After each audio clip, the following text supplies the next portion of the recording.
शारदे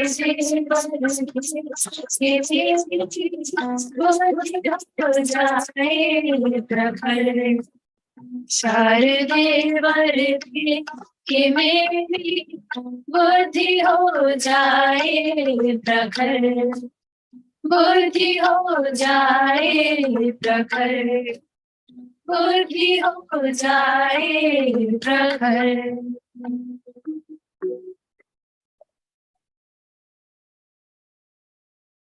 शुभम करोति कल्याणम आरोग्यम धन संपदा शत्रु बुद्धि विनाशाय दीप ज्योति नमोस्तुते. As part of our university's tradition, we begin by invoking the divine spirits before initiating the day's proceedings. I request Padma Shri awardee Dr. Khadarwalli, Honorable Vice Chancellor IIS deemed to be University, Professor T.N. Mathur, Registrar IIS deemed to be University, Dr. Rakhi Gupta, Dean, Faculty of Science, Professor Pradeep Bhatnagar, Convener of the conference and Director, School of Home Science, Professor Ella Joshi, and co-convener and head, Department of Home Science, Dr. Nalini Totaka, to kindly light the lamp.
Thank you all.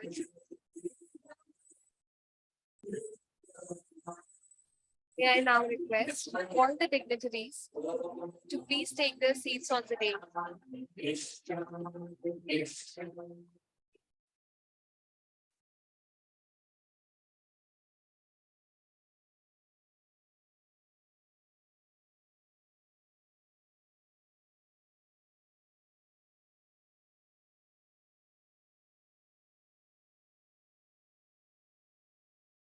Namaskar. On behalf of IIS deemed to be university, I welcome you all to ICSSR sponsored 2-day international conference on millets, a sustainable approach towards health, nutrition and environment. United Nations at the behest of the Government of India declared the year 2023 as the International Year of Millets. This has been instrumental in raising awareness about the importance of millets, their health benefits, and has enhanced production, consumption, and value addition of millet products. The aim of this conference is to provide a platform to global researchers, academicians, industry representatives, government officials, students, and other stakeholders in the field to explore the possibilities and opportunities to incorporate millet in the mainstream nutrition industry. आप हिमालय गंग सरीखे, उच्छल जलधि तरंग सरीखे, प्रेम रंग से चंदन करते हैं, हम स्वागत अभिनंदन करते हैं, हम स्वागत अभिनंदन करते हैं. I request Honorable Vice Chancellor, IIS deemed to be University, Professor T.N. Mathur, and Registrar, IIS deemed to be University, Dr. Rakhi Gupta, to formally welcome and greet our keynote speaker of the conference, Padma Shri awardee Dr. Khadarwali.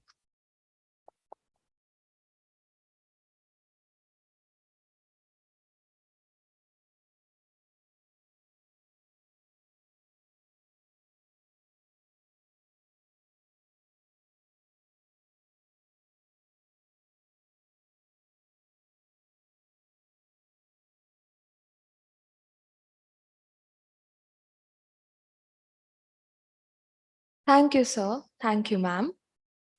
I request Honorable Vice Chancellor, IIS deemed to be University, Professor T.N. Mathur, to kindly deliver the welcome address.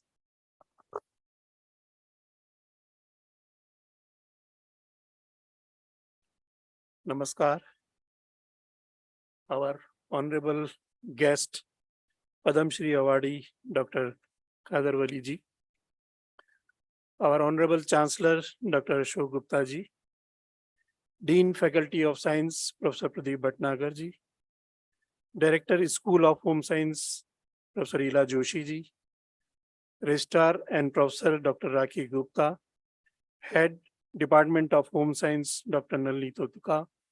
And other dignitaries from the various parts of the country, and participants and students and the other persons invited for this conference. I welcome you all to this two-day National International Conference on Millets, a sustainable approach towards health, nutrition, and environment, sponsored by ICSR. IIS deemed to be University Jaipur is among the pioneers in Rajasthan in imparting quality education to women in different streams, known for delivering value-based education to students. It encourages them to think innovatively in different walks of life and particularly focuses on preparing students to become world-ready citizens. Millets have been a staple food and an integral part of our culture. But over the years, millets have looked down upon the modern consumers as a poor man's food. It was left behind and replaced with the processed food options. Well, now that the world is realizing the nutritional and environmental significance of millet, it is time that we are a country to prove our competitive advantage in the field of millet. On the proposal of Government of India, the United Nations recognized 2023 as the International Year of Millets. This initiative has been useful in making the world aware about the benefits of the millets and increasing acceptability of millets across the globe. I am sure this conference will prove to be a significant milestone in this movement. I am optimistic that this conference will serve as an interdisciplinary forum where researchers and entrepreneurs can share their insights and aspirations regarding the sustainability of millets as a pivotal component in enhancing health, nutrition, and environmental well-being. These 2 days of deliberation will help the delegates to identify challenges and thereby provide solutions for making millets accessible to the masses to measure nutritional as well as a food security. I express my sincere gratitude to ICSR for supporting this conference. My best wishes to all the resource persons and delegates for these 2 days conference. Once again, I welcome you all to experience this enriching and thought-provoking experience and wish you the best of the conference. Jai Hind. Thank you, sir. May I now request Professor Pradeep Bhatnagar, Dean, Faculty of Science and Conference Director, IIS deemed to be University, to acquaint us with the aims and objectives of the conference.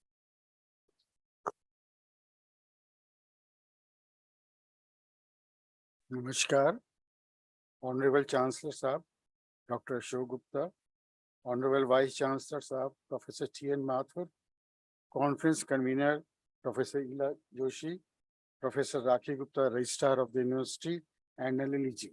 Okay. It's my honor and great privilege to welcome Padma Shri Dr.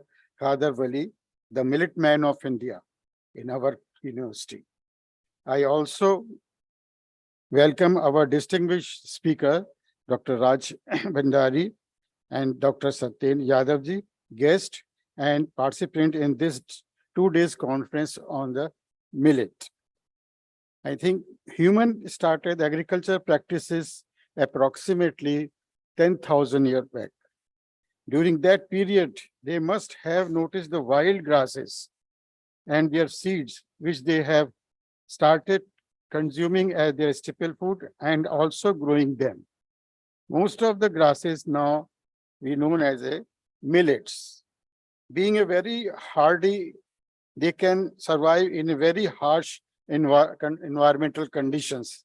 Therefore, they were easy to cultivate at that time also. So millets were the first cereal in the human diet. Millets can be designated as a superfood. They are very good source of nutrients and minerals, rich in vitamins, which play an essential role in the metabolism. They are rich in antioxidants, such as flavonoids, phenolic acids, and tannins. They also contain the goodness of iron, which is important for our immunity, energy, and overall vitality. Along with nutrients such as potassium, phosphorus, and calcium, millets also contain significant amount of zinc and sodium. With an abundance of micronutrients, they are drawing attention worldwide as a potential source to treat the malnutrition. Millets are packed with high dietary fibers, mainly the insoluble variety, help in lowering the cholesterol levels due to the presence of polyphenols. They also protect against heart diseases. The insoluble dietary fiber may reduce the transit time of food in our gut and prevent gastrointestinal problems. Diet rich in fiber also help to manage weight, stabilize blood sugar levels, and prevent constipations. Millets are naturally gluten-free and great in taste. Because of these properties, they are called superfood. Millets are super crop also. They are highly adaptive to wide range of ecological conditions.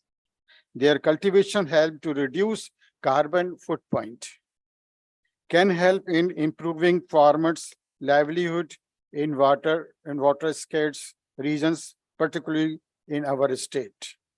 All these points related to millets will be discussed during these 2 days conferences. I congratulate the School of Home Science of our university for organizing this event during the International Year of the Millets. I once again welcome you all and hope you will enjoy this conference as well as your stay in Jaipur. Thank you very much. Jai Hind. Thank you, sir. I am honored to introduce Padma Shri awardee Dr. Khadar Wali. Popularly known as the Millet Man of India, Dr. Wali has worked relentlessly for the past 25 years and has been successful in bringing back millet food to the consciousness of human race. He is also working to develop sustainable living models for the planet. A recipient of honorary doctorate by SGT University, Gurgaon, Dr. Wali established Hasuru Honey Clinic and trained doctors to use food systems to heal people along with homeopathic medicine. He has also trained thousands of farmers on rain-fed agriculture called Jungle Krishi. After completing his PhD in steroid biochemistry from the Indian Institute of Science, Bangalore, Dr. Wali worked as postdoctorate fellow in Oregon Graduate Center, USA. He has also worked as an independent scientist to establish the role of millets in preventing and curing modern-day diseases. In addition to this, He has been invited as a speaker on millets in countries like the USA, the UAE, and Nigeria.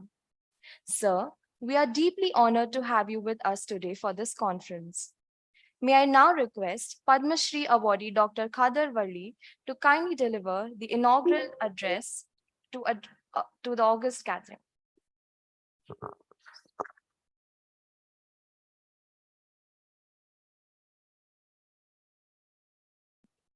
Good morning, all the kids and the staff. It's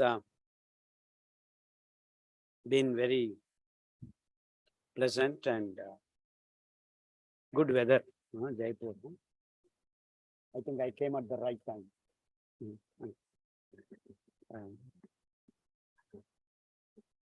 Yeah, the words superfood, nutritionally resilient, all these things I have been rambling for the last 30 years, and I'm glad it has made the ladder. And then now all the big people who matter for the policy makers are also parroting these words, and I'm so glad about it.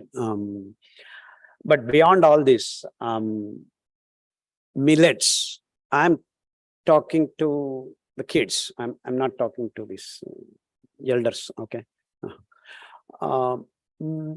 Piglet, chicklet, booklet, like that. Among the grains that the planet produced, the grains that are in the size of millimeter. That's why they're called millets in English language. तो हमारा भारत देश में तो तृणधान्य, क्षुद्र धान्य, किरुधान्य, मोटा अनाज, छोटा अनाज, ऐसा बहुत सारा नाम हो जाता है. तो आज क्या हुआ?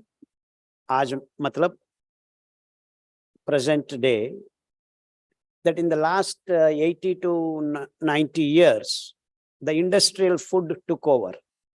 The corporatization of food, the worst thing that has happened to the human race is corporatization of food. And of course, the next worst thing is urbanization of the human race. Corporatization of food and urbanization of humans. These are the two most unscientific things that have happened on this planet. And this is together is the only reason why human race is going to be extinct in the next 50 years on this planet. I'm talking to the kids. And it is all done by us, the so-called white-haired fellows, generations. And now the problem is yours. The problem is yours. You have to solve the problem. We have done all the damage that is necessary. And sad story is that you're eating something that you're not supposed to eat. Still sadder story is that you think that is your food, pizza, burger. This is the condition we are leaving you. I will not take more time. This is only 4 minutes. You understand the problem here? You are not even aware the problems that we have created for you in the name of corporatization and urbanization. Now, the whole world has no choice following this urban gibberish, and nook and corners of the planet, tribal areas are affected.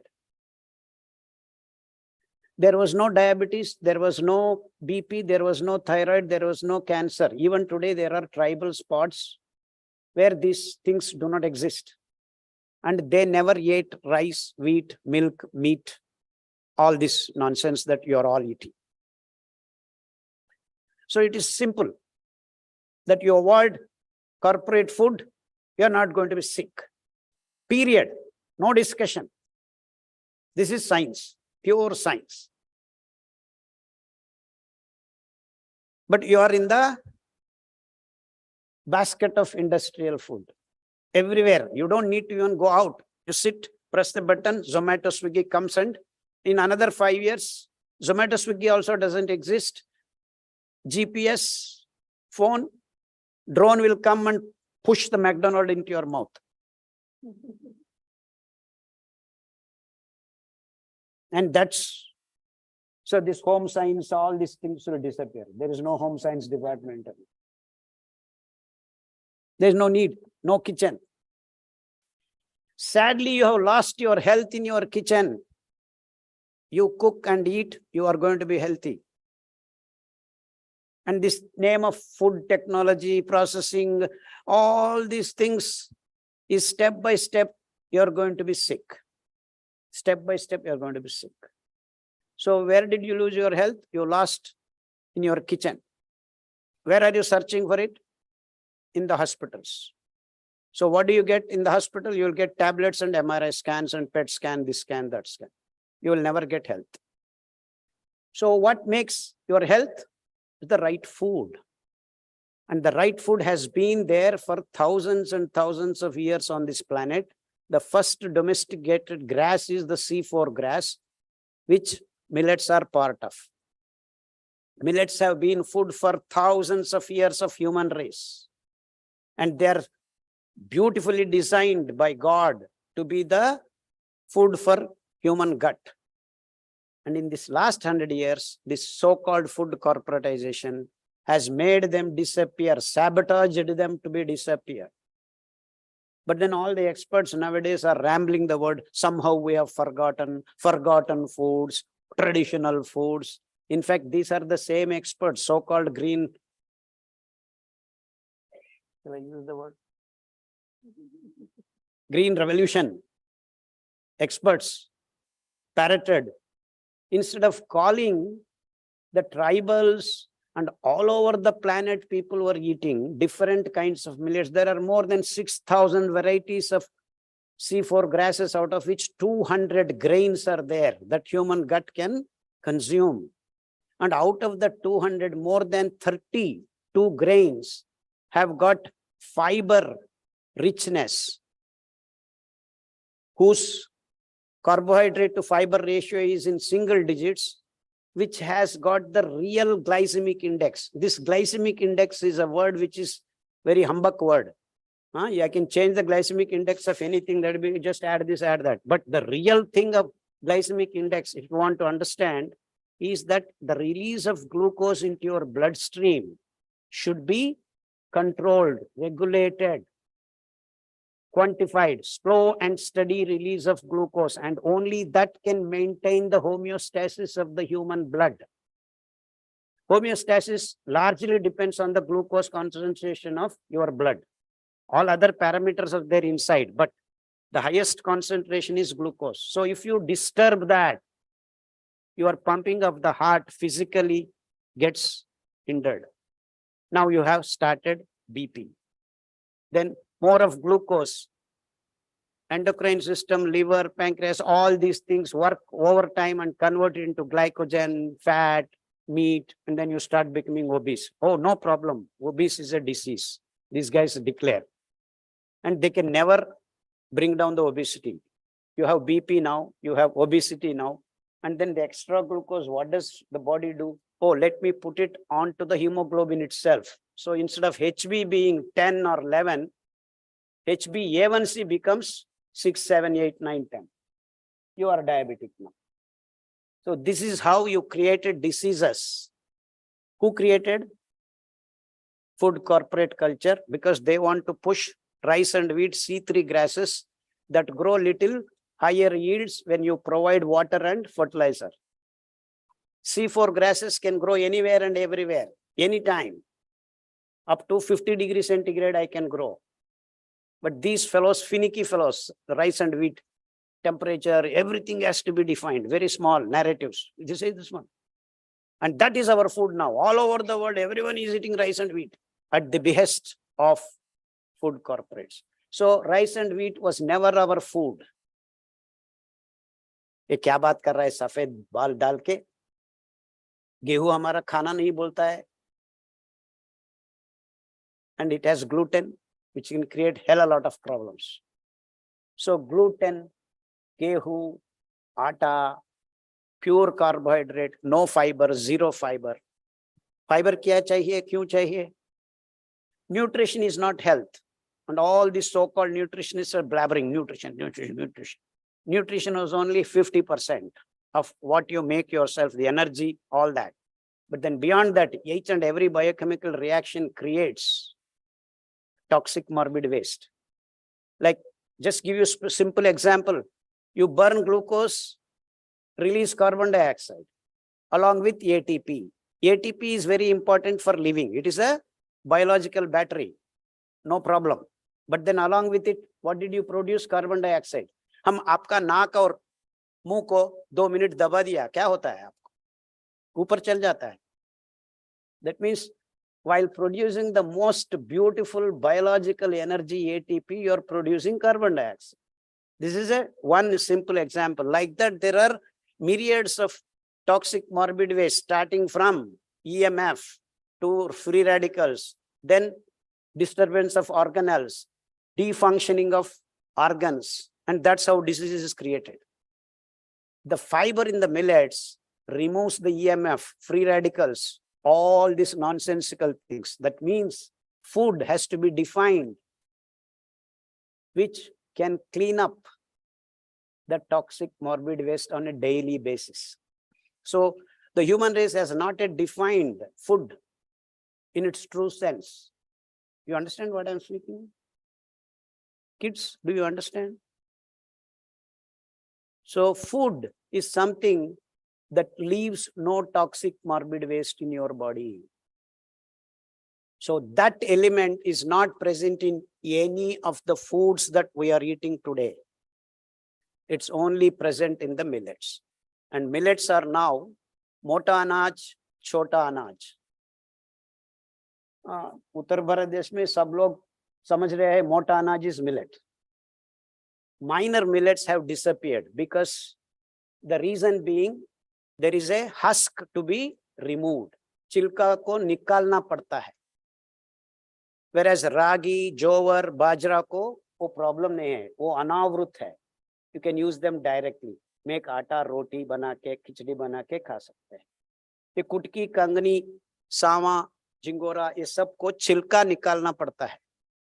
That's why they disappeared. Because पहले तो हम चक्की में कुट के ये सब करके खाते थे.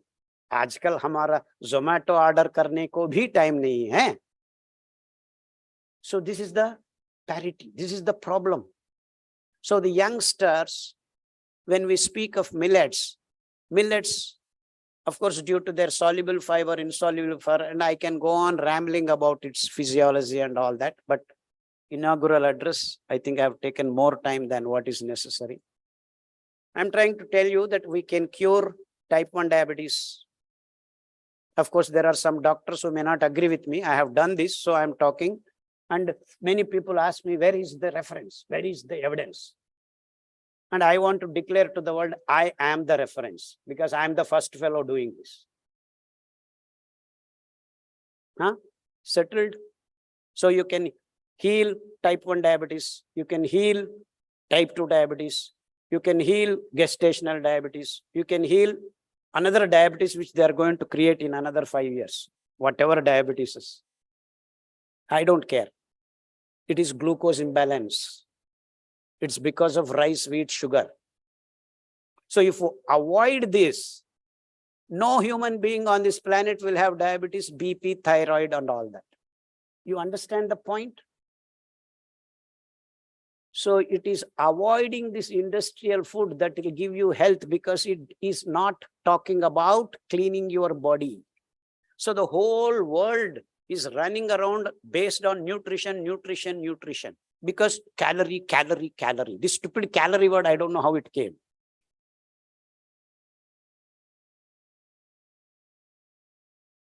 Don't worry about calories.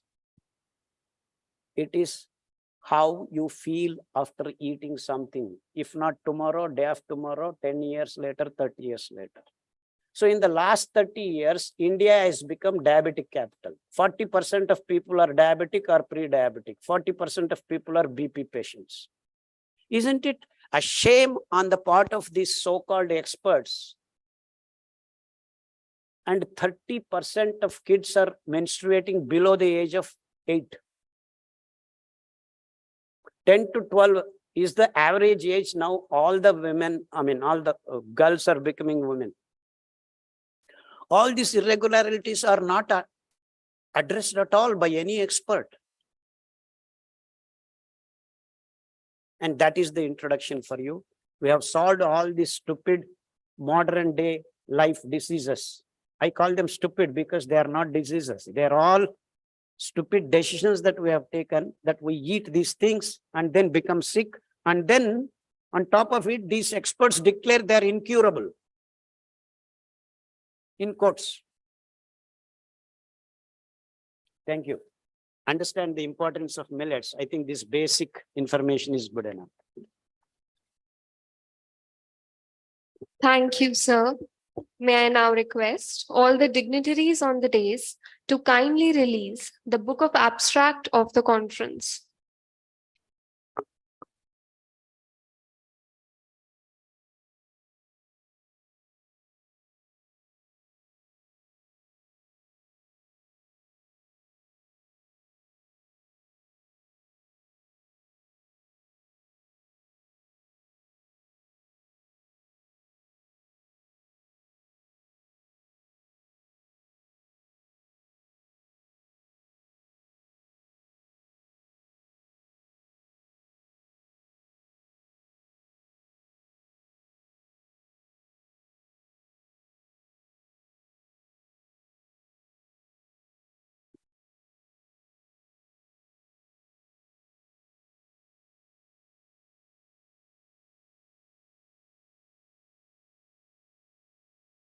Thank you all.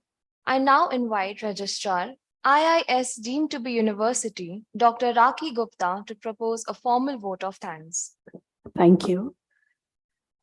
Dr. Ashok Gupta, Honorable Chancellor of the University, who is connected online and who could not come in person today due to his ill health. Padma Shri awardee Dr. Khadar Walisa, who we all know as the Millet Man of India. Professor T.N. Mathur, Honorable Vice Chancellor of our university. Professor Pradeep Bhatnagar, Dean Faculty of Science. Dr. Ila Joshi, Dean Faculty of Arts and Social Sciences, and also the Director of School of Home Science. Dr. Nalini Totuka, Head Department of Home Science. Organizing Secretaries, Dr. Gargi and Dr. Simran. All the esteemed invited speakers, participating delegates, and guests in the audience. It is my proud privilege today to propose a formal vote of thanks on this occasion of the two-day International Conference on Millets, a sustainable approach towards health, nutrition, and environment. At the outset, I would like to express my sincerest thanks and gratitude to Padma Shri awardee, Dr. Khadar Walisa, for so very kindly acceding to our request and to be a part of the inaugural ceremony, and also to deliver the keynote address. I would also like to congratulate the Department of Home Science for organizing this conference on a theme that is of utmost significance and relevance in the present day context. Sir, you just recently highlighted, a wonderful way of putting it up, corporatization of food and urbanization of human race. How interestingly you have put up. And I think we all would agree with this fact, what sir has just, started his note with. And the good news I would say would be that India understands it, and it is at the cusp of bringing in the millet revolution now, as we all witnessed this in the recently held G20 presidential summit. So definitely the change is going to come, the change will happen, and we need people like Khadar Wali sir, who can guide us to take it forward. I believe that matters pertaining to health and well-being are undeniably vital and remain prominent areas of concern for individuals and communities at a global scale now. And in fact, sir, we would like to share with you that our university is actively engaged and, organizes a number of wellness related activities all through the year. It has MOUs with different organizations also who are actually promoting wellness. And one such MOU that is why I'm sharing, because we are really, really delighted and happy that you're here today with us. So one such MOU that we have is Crack the Wellness Code, which is a US-based foundation. And every year we organize one, big event with them. So last year when we were organizing that event and we were conceptualizing, we really earnestly wanted to have you with us, amongst us, for our students, so that you could guide them further. But eventually it didn't come to fruition at that time. And today we are all pleased that this year we could secure your presence. And thanks to our colleague, Dr. Shivani, who contacted and persuaded you to accept our invitation. In fact, we also have members of CWC today with us, and they would be later have requested for an interaction with you. And we are truly grateful to you, sir, and for your inaugural remarks, which have definitely set the tone for the deliberations that are to take place over the next 2 days. And we look forward to your keynote address as well. My thanks are due to Dr. Ashok Gupta, sir. In fact, he has joined online due to sudden ill health. He could not, he desperately wanted, but he could not join in person. And his continuous support, his unstinted support and invaluable guidance throughout has given this 2-day event its present shape. On behalf of the IS University, I also extend our heartfelt gratitude and thanks to all the panelists, moderators, chairpersons, and invited speakers who have traveled from far and wide to participate in this event. Your contributions, talks, and experience sharing definitely promise to enrich our understanding of the subject significantly. Your gracious presence here has not only enhanced the event's value, but has also boosted our morale. Thank you for being a vital part of our success. Can we have a big round of applause for us invited speakers and our guests? And also the interesting topic of the conference has brought together prominent academicians, food scientists, food technologists, researchers, food industry professionals as delegates. And over these next 2 days, they'll be sharing their extensive research work through oral and poster presentation to advance the cause of millets. So my special thanks to all of them. Dear delegates, I sincerely hope your sharing and exchange of ideas during the course of this conference will make new contributions to the field and will be of immense value in times to come. I'm also grateful to our Honorable Vice Chancellor, Professor T.N. Mathur, for his guidance in organizing this event. May I take this opportunity to convey thanks for the help and support extended by Professor Pradeep Bhatnagar and faculty members, not only from the School of Home Science, but also from other departments, the student volunteers, the technical and support staff, towards the smooth conduct of the conference. Any event of this stature needs financial and other support. I take this opportunity to express my sincere gratitude to ICSSR New Delhi for their generous financial support, which has enabled the conference to see the light of the day.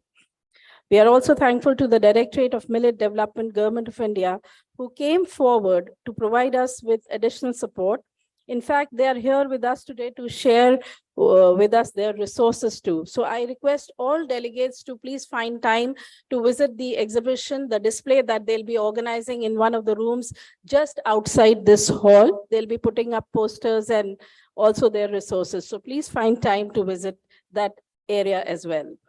Lastly, I thank all the media persons whose ample coverage of the conference will bring this contemporary issue closer to public interest and notice.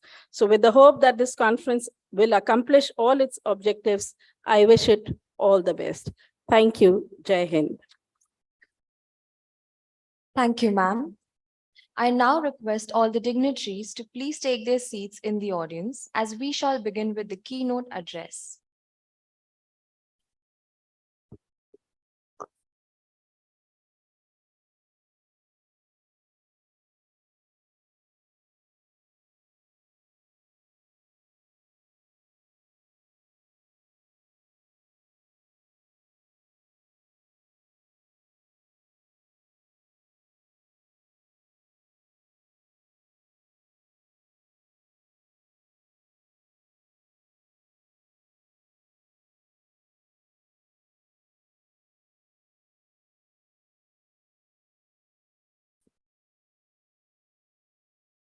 There's a slight change in the program schedule for the information of all as per Wali sir.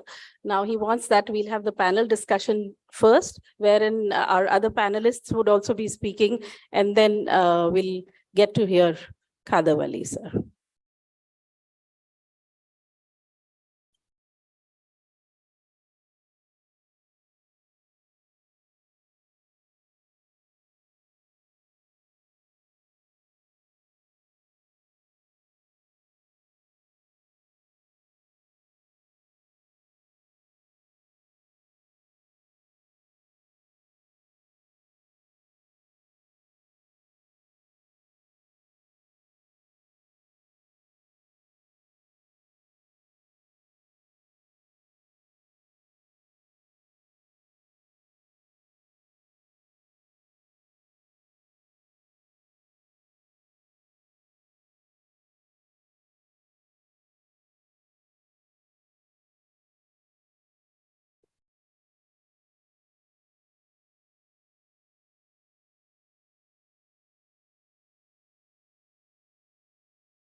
We now begin with the plenary session on mainstreaming millets for a sustainable tomorrow, a roadmap.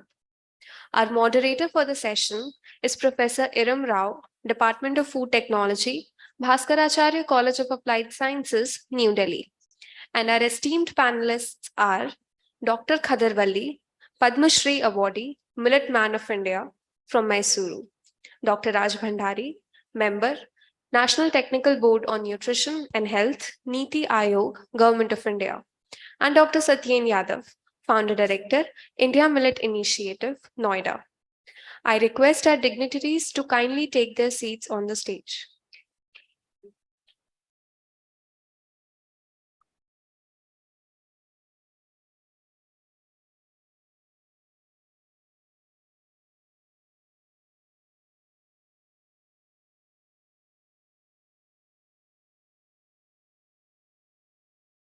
We request Professor K.S. Sharma, Advisor, IIS Deemed to be University, Professor Pradeep Bhatnagar, Dean, Faculty of Science, and Professor Ila Joshi, Convener, to felicitate Professor Iram Rao, Dr. Raj Bhandari, and Dr. Satyen Yadav.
Thank you, sir. Thank you, ma'am.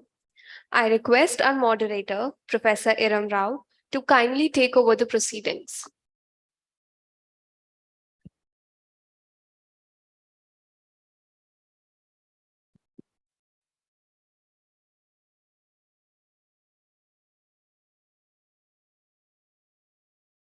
A very good morning to everybody.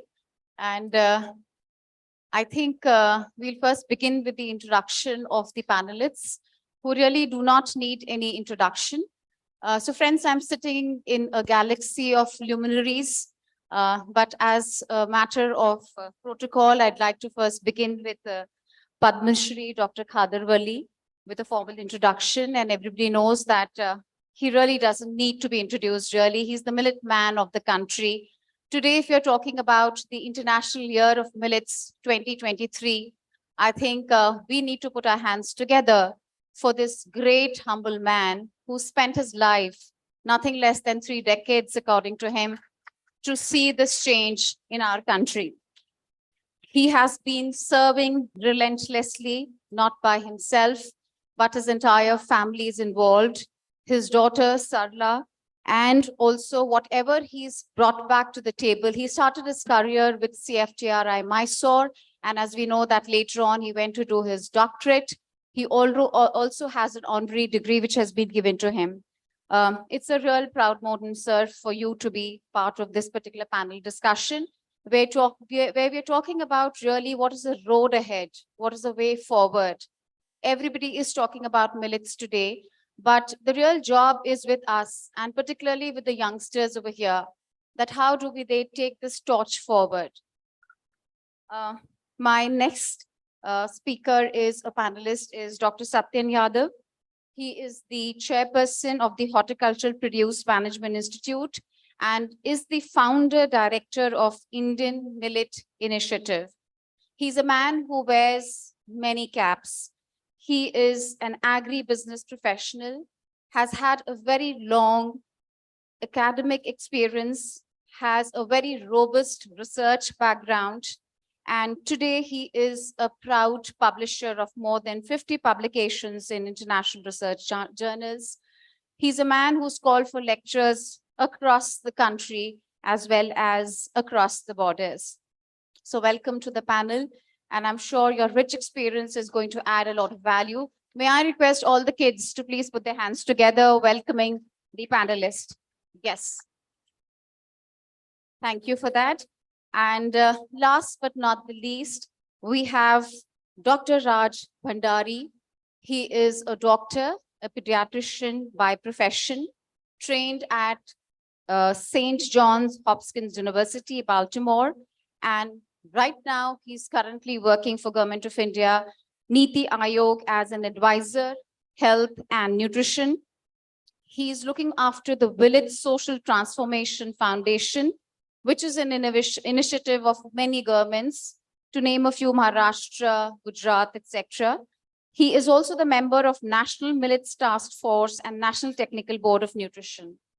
Friends, he's the man to look out for, because whatever would actually filter through today and tomorrow's conference, I think that particular thing needs to be shared, sir, with you, so that it can be incorporated. And also people should be asking more questions in terms of what is the real future of the millet. So what happens really after we close down the International Year of Millets by the end of this year? So beginning with the conversation, if we have to really mainstream the millets, so I think most of the students now are familiar with the types of millets. Just to give you a very broad background, which Dr. Khadarwali has already explained, that you have major millets and you have the minor millets. I think the major millets, all of us are very familiar with. And I think in most of our culinary practices, region-wise, state-wise, we are incorporating them. You also have a lot of minor millets, and they are also extremely nutritious. Sir has very beautifully put it that these are the most resilient of all the crops. So what is the sustainability? I want to ask my panelists that, when the UN talks about sustainable development goals to eradicate a very basic thing, which is hunger from the face of the earth, how does, millets come to the rescue? We've understood that these are the only crops of the future. Some of us are calling them as, Sir is calling them as Sri Dhanya, and the name Sri Anna, all of us are familiar with, was coined by him, and today the Government of India has adopted that, So it is good for human beings, it is good for our platter, it is good for the planet, and it is also good for future. Why? Because you will be naturally conserving the natural resources. We've already spoiled the soil, and those are almost irreversible changes. But I plant these seeds for regenerative purposes, for replenishing the soil. And at the end of the day, if you and I ask, what do I get out of it? We are going to get back our health. And as most of us know, that our gut health has actually been lost forever. And as Sir was mentioning, that we are addicted to ultra processed foods. So what is the way out? So my first question, perhaps, for Dr. Bhandari would be that, in very simple words, I want to know that what really are the benefits of consumption of millets? And when we talk about the non-communicable diseases, so one of the outcomes, as also mentioned by Dr. Khadarwali, is that we can reverse diabetes. So these are all metabolic errors, metabolic syndromes. It begins with overweight, obesity, etc. And then it leads to these chronic disorders.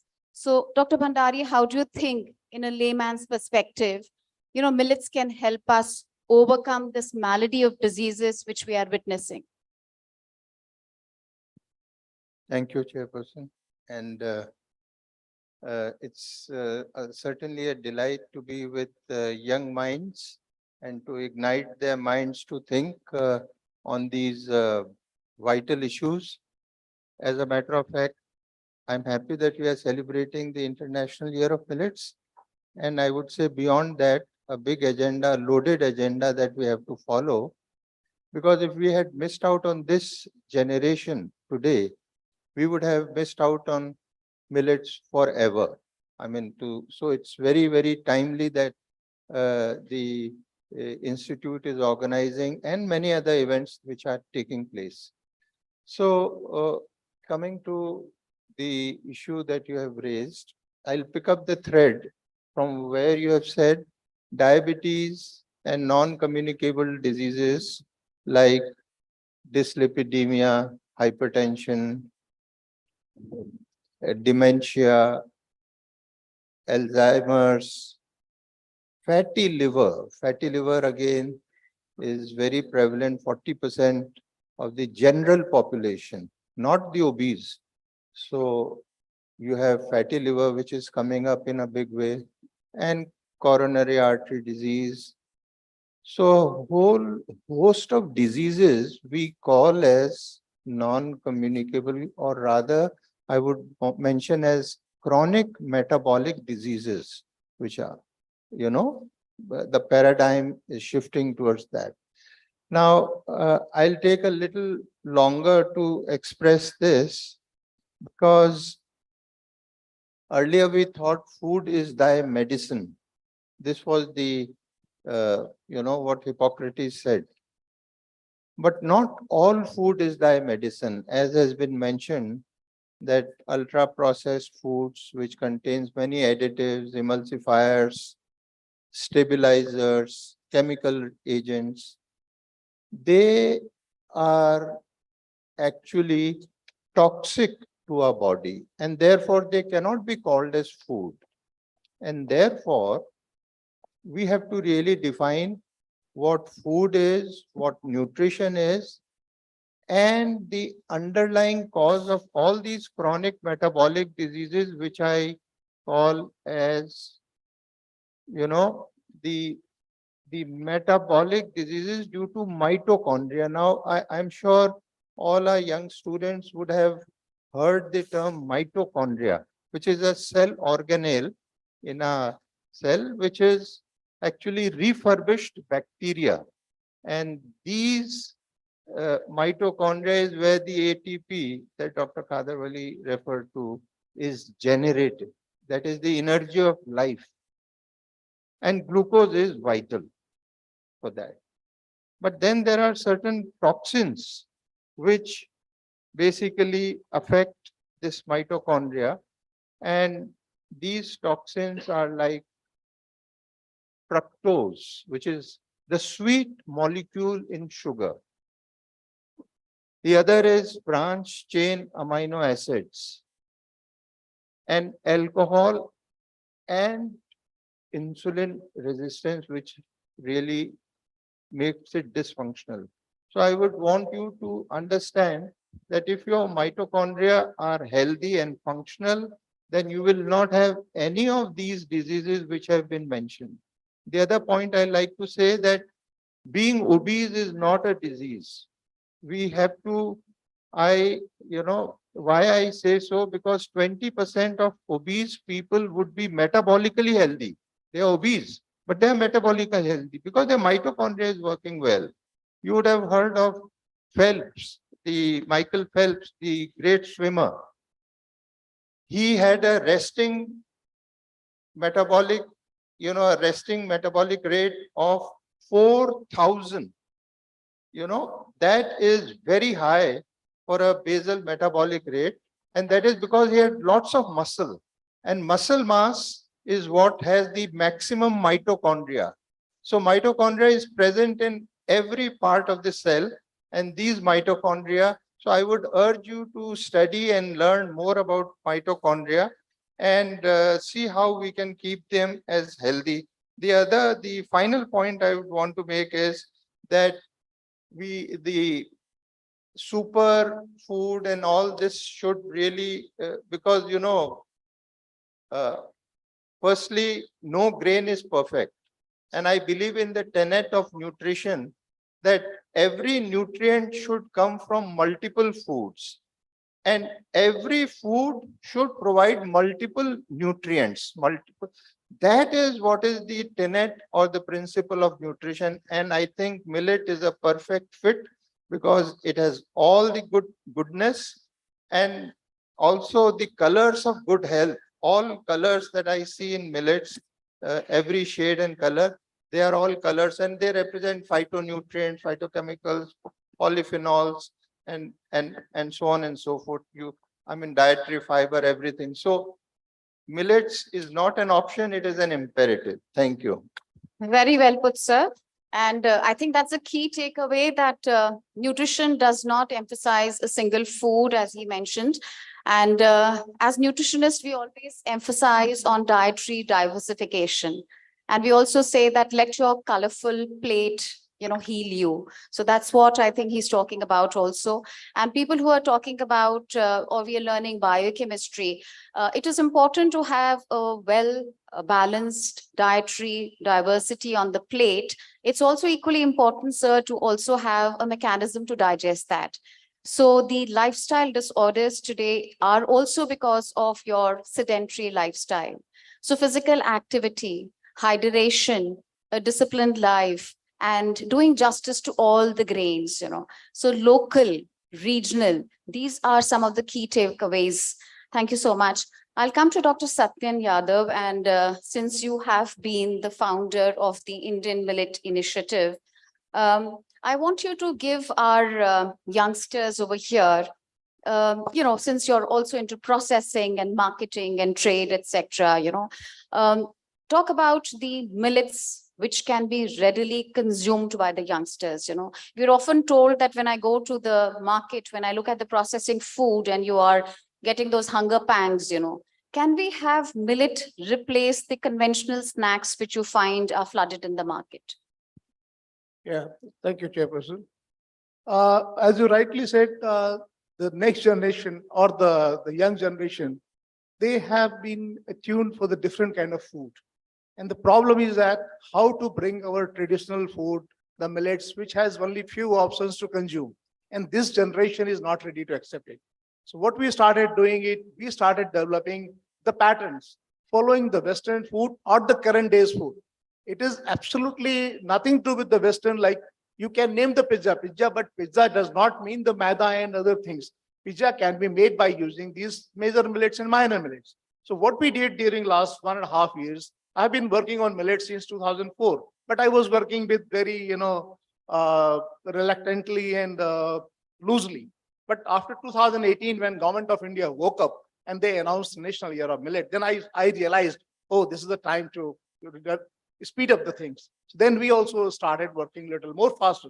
And today, as on, we have picked up all the millet crops, all the nutri-cereal crops, the 10 crops. 3 major millets, 5 minor millets, and 2 pseudo millets. Of course, one I included exotic millet, that is quinoa. So total, we have 11 nutri-cereal crops, and we developed around more than 600 plus recipes, including right from the starters till desserts. And these books have been compiled and published. Probably they will be released in November during an event in Jaipur, 6, 7, 8 November. So all these recipes and everything we compiled and developed with the help of Indian Culinary Association. So you will be seeing around 600-700 recipes, how to eat millet. So that was one agenda, how to popularize millets, how to bring this to this generation so that they can accept it. We have noodles, we have instant noodles, we have pasta, we have cookies, we have breakfast cereals, everything we have. Whatever you can dream, it is available by using millets. This is what one initiative which we have taken. And another thing which we did, because this we have a platform here in Rajasthan. Rajasthan is our main battlefield. So I am working in 3 states, Rajasthan, Maharashtra, and Karnataka. So Rajasthan is the largest pearl millet producing state in the country. So we decided to work here. And I have a very strong platform here with the SKN Agriculture University. So they have given us the place, they have given us the platform to work. This Rajasthan Agriculture Research Institute. They have the scientists available, they have the facilities available. So we decided to push this further and to fill the gaps. There are various gaps in value chain and even the supply chain. The value chain means we have a long chain of values. Value chain is very, very long. So we decided to cut short this value chain. That is, we call it farm to fork. But where is this visible? It is not visible. So we are going to make it visible. There is going to be only one stakeholder, that is unemployed youth, in between the producer and the consumer. So this is one activity which we did, and we are going to start it in October, coming month. This is another initiative which took. And third one is we realized that there is a big post-harvest losses. Everybody talks about we have the losses equivalent to Britain's requirement, but where is the solution? Nobody talks about it. So what we did, we decided to bring this aflatoxin control management system in India. And you'll be surprised. This system is available only in few countries like Italy, USA, and West African countries, and Pakistan. Why Pakistan? Because US government supported Pakistan. Otherwise, Pakistan is a small country which cannot afford to do that. But unfortunately, I feel very bad, very sad. Why India government has not has not done it for last 6-7 decades. We have been struggling. We have been talking loudly. The post-harvest losses, this, that, peanut exports are being rejected. Billions of dollars we are losing, but everybody is sleeping. Nobody has ever thought how to do that. Anyway, so we took this initiative and we have signed an agreement with the International Tropical Institute, that is in Ibadan. So to bring this technology with the help of this university, and I hope in coming 3-4 years, it's a long-term project, it's a research followed by the industrial development project. It is going to take 3 to 4 years, but I'm happy that it is going to come now. So these are the few initiatives which we took, and I'll be talking further if you have any specific thing. So thank you very much. So that's a very wonderful news, I think. And Rajasthan seems to be blessed. So put your hands together for that. That very soon, I think you'll be the first consumers per se of commercially available, processed, multi-nutrient, nutri-cereals, etc. So that's a very welcome thing. Just a small point there, sir. What about the price competitiveness? So when you are basically juggling between the general QSRs, where they are supplying foods which are highly refined, they prepared with that, and against the millets, which as of now we see the market there is a shortage, let's say, in the demand and the supply, there's a gap there. And these millets really are expensive for a layman. So even today, if I want to buy a minor millet, I have to think twice because it's many more times expensive than rice and cereal, the white cereals as we call them. So what about bridging that? We have spent 60 years to suppress this millets. We spent a lot of money, billions, trillions of rupees to suppress this. Let's promote wheat and rice. So at least you spend few million, few billion, and some time to get it back. So I think we are going to propose national decade of millets. Dr. Khader Wali was saying century. I said, I don't know about next century, but at least I know about 10 years. Yes. So I'm talking about the national decade of millet. At least we should spend 10 years sincerely, honestly, to bring it back, the lost legacy of the millets. That is one thing which I would request all the colleagues and people to come forward to support us. This is one thing. And another thing, please. One small point there, that in the last 70 to 80 years, all over the world, the governments, the policymakers have been spending money on wheat, rice, and sugarcane. The amount of money the government writes off every year in the name of farmers, the fertilizer companies and pesticide companies received in the last 10 years, every year, incremental amount up and above 2.4 lakh crores. So madam says rice and wheat are cheap. If you add that, divide from the yields of rice and wheat in any country, each and every person has already paid 2,900 rupees per kilo for each rice and wheat used. Are you getting my point? So millets are absolutely suppressed, not suppressed, abused, thrown away. It is primitive food. सुअर का खाना है, जानवरों का खाना है, coarse grains. These are the exact words used by the food experts and nutritionists. And now the same mouths are parroting that these are nutraceuticals. So all along the millets have not been nutraceuticals. They have been from time immemorial, and they will remain into the future time immemorial. It is that in this 100 years of blip, sabotaged by corporatization of food, which is derailed the human health and human gut. So all these diseases are manufactured. In fact, if only human race had millets as their food in time continuum, we wouldn't even have heard these names called diabetes, BP, thyroid, all such things. Are you understanding the significance of millets being our food? So all these temporary blobs that they are costly, they are all actually Maya created by corporate fellows. They have been very cheap and they are the only ones which can be available cheaply. In fact, if my dream comes true, food is free for every human being on this planet, even if there are 70 billion people on this planet, because they can be grown everywhere, anywhere, at any temperature.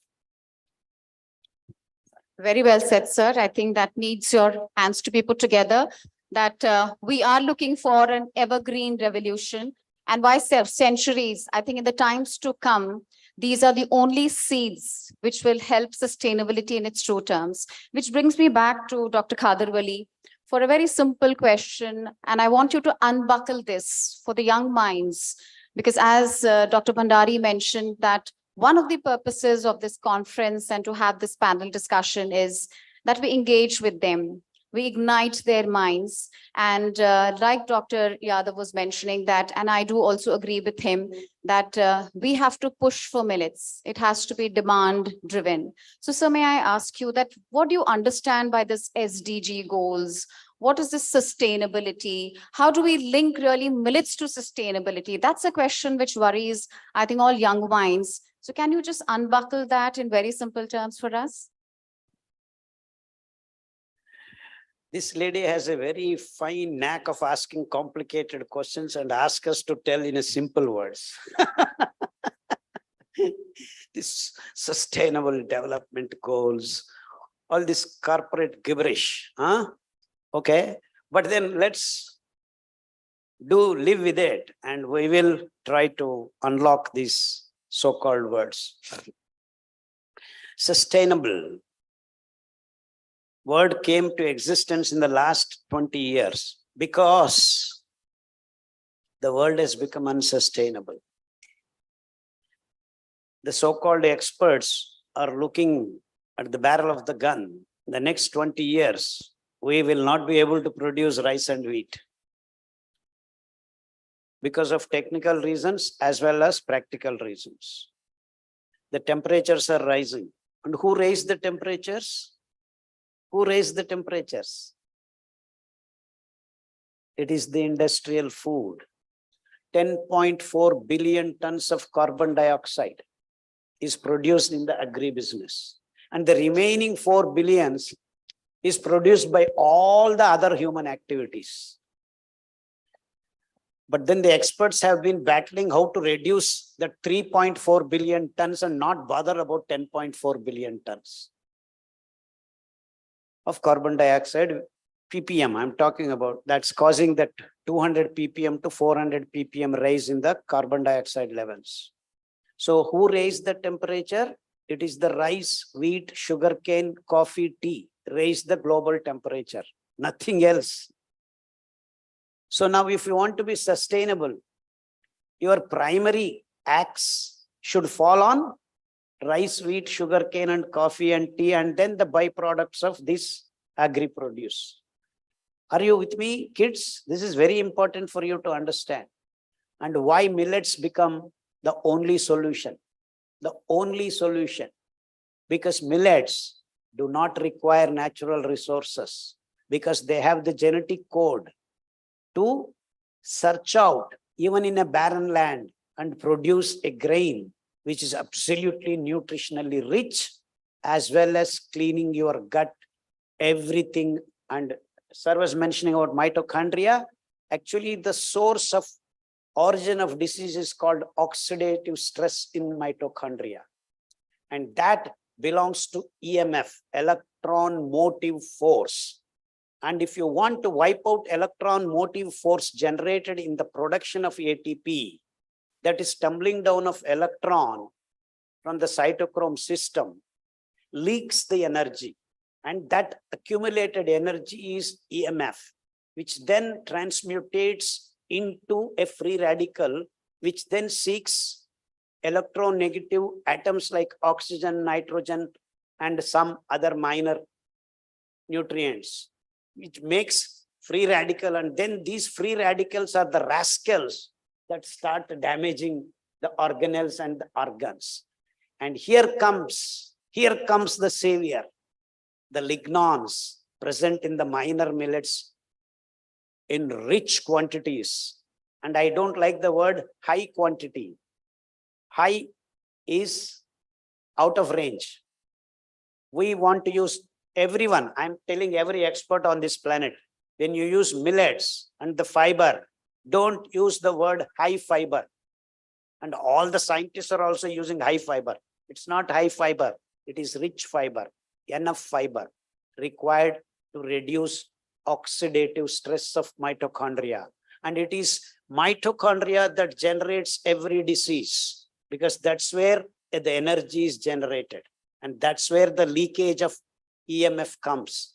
And here comes the lignans that are precursors of lignin, this wood. That is where the insulation comes from. In fact, if there is a big lightning, you are told not to be near a tree. Why? The PMF of the lightning is attracted by the EMF. The EMF of the lightning is attracted by the PMF of the wood of the tree. That means aromatic molecules arranged in conjugation is the lignin. So who are these aromatic molecules? These are the electrons running around in a small circles. So that's where the PMF is generated. It is the electrons that can negate the EMF, not cations. So it is the wonderful, beautiful aromatic lignans that are precursors of lignin that are floating in the human blood when you eat millets that wipe out the disease in its origin. This is the most crucial point that young minds have to understand. The disease generation is being targeted by the food called millets. Are you recording this? Are you recording this? Okay. Because this is the crux of the matter. So it's not just communicable, incommunicable. All diseases origin is this. Sir, exactly, just hit the point. It is this oxidative stress of mitochondria. If your mitochondria is good, then there is no disease. No disease, no corona, nothing can affect you. So it is that point millets come into play. And it is that fiber which is C4 generated. That means oxaloacetic acid to glucose production doesn't require water. The grasses of these millets have the hygroscopic bacteria to absorb the water from the atmosphere. You don't need water to be given. You don't need dams to be built. You don't need mining to be done. So as is, I can grow more than 200 varieties of millets on this planet, anywhere, anytime. In fact, we have actually, I haven't brought the slides, 10 degrees to 45 degrees. And foxtail millet and brown top millet increased their yields when I grew it at 44 degrees. In 30 degrees, 2 quintals less. So absolutely no problem as the temperature increases. Whereas your rice and wheat already have got 28% of the yields come down all over the world, not just in India, all over the world. And one of the faculty was mentioning that in near Antarctica, there are flowers blooming in one of the discussions. That means the temperatures are rising. Siberia, there are rivers flowing instead of ice being there, glass being there. So who created the heat? It is your rice, wheat, meat and milk that produce the heat on this planet. So you want to stop heating the planet? First thing you want to do is stop eating rice, wheat, drinking coffee, drinking milk. Unless you do that, you cannot save your planet. We cannot save your future. So millets are the only solution left for human race going into future.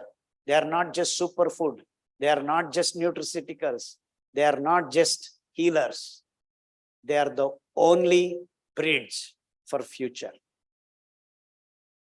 Very well said, sir. They are the foods of the future and they are the only ones which are going to be sustainable. So I'll come back to Dr. Bhandari on a very quick note that, you have been working with the village transformation of, with millets, like, with various state governments, So if you want to really bridge this gap, per se, of the demand and supply, and where we find is primarily the agrarian distress of the farmers, that they do not get the return. You need to incentivize the farmer, and the mindset, be it green revolution or whatever the policies have been in the past, that we've only promoted certain staples and at the cost of which we have neglected the others. So what do you think now would be a probable solution to have a win-win situation, both for us as consumers and the farmers, to be kind of encouraged to grow this and have, remunerative prices per se? So, Madam, that's very rightly said that there is a disconnect between the supply and the demand. While what I see is that the demand is rising, maybe due to multiple efforts and positioning, millets in every event, and even G20, and even in the White House it was served. And now I hear that in the space station also they are growing certain varieties of sorghum to see the genetic variation in millets.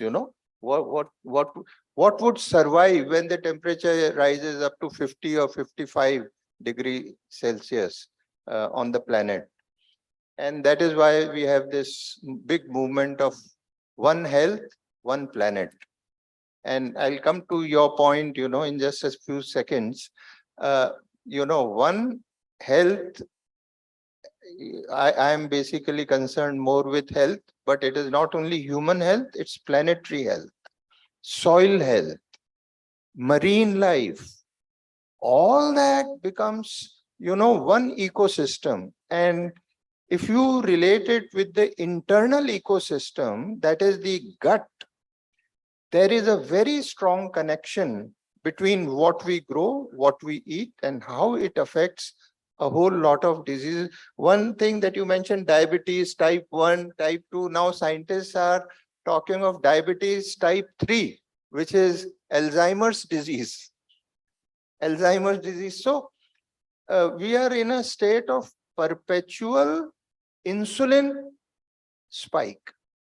Our insulin levels are in a, we consider 7 millimoles per ml as a good fasting insulin. But when pancreas beta cells are being overworked, then they produce the immature insulin, the proinsulin and insulin both, and that is what bombards the liver and brings in fatty liver and so on. So all these are connected. But coming to your point, you see, one is production, the other is aggregation, the third is processing, and the fourth is consumer. That is the entire supply chain and value chain, where all these dots have to be connected. Now, what is happening is that because of the low yield, the farmer is not growing millets. Unless there is a price realization, and anybody, this is a very practical thing, if you don't get the MSP, which is the minimum support price that the government has assured, if the farmer doesn't get that price, then he is not assured that what he will get in return of what he produces, how it will sell. And therefore because there is a MSP and a procurement for wheat and rice, they are being grown.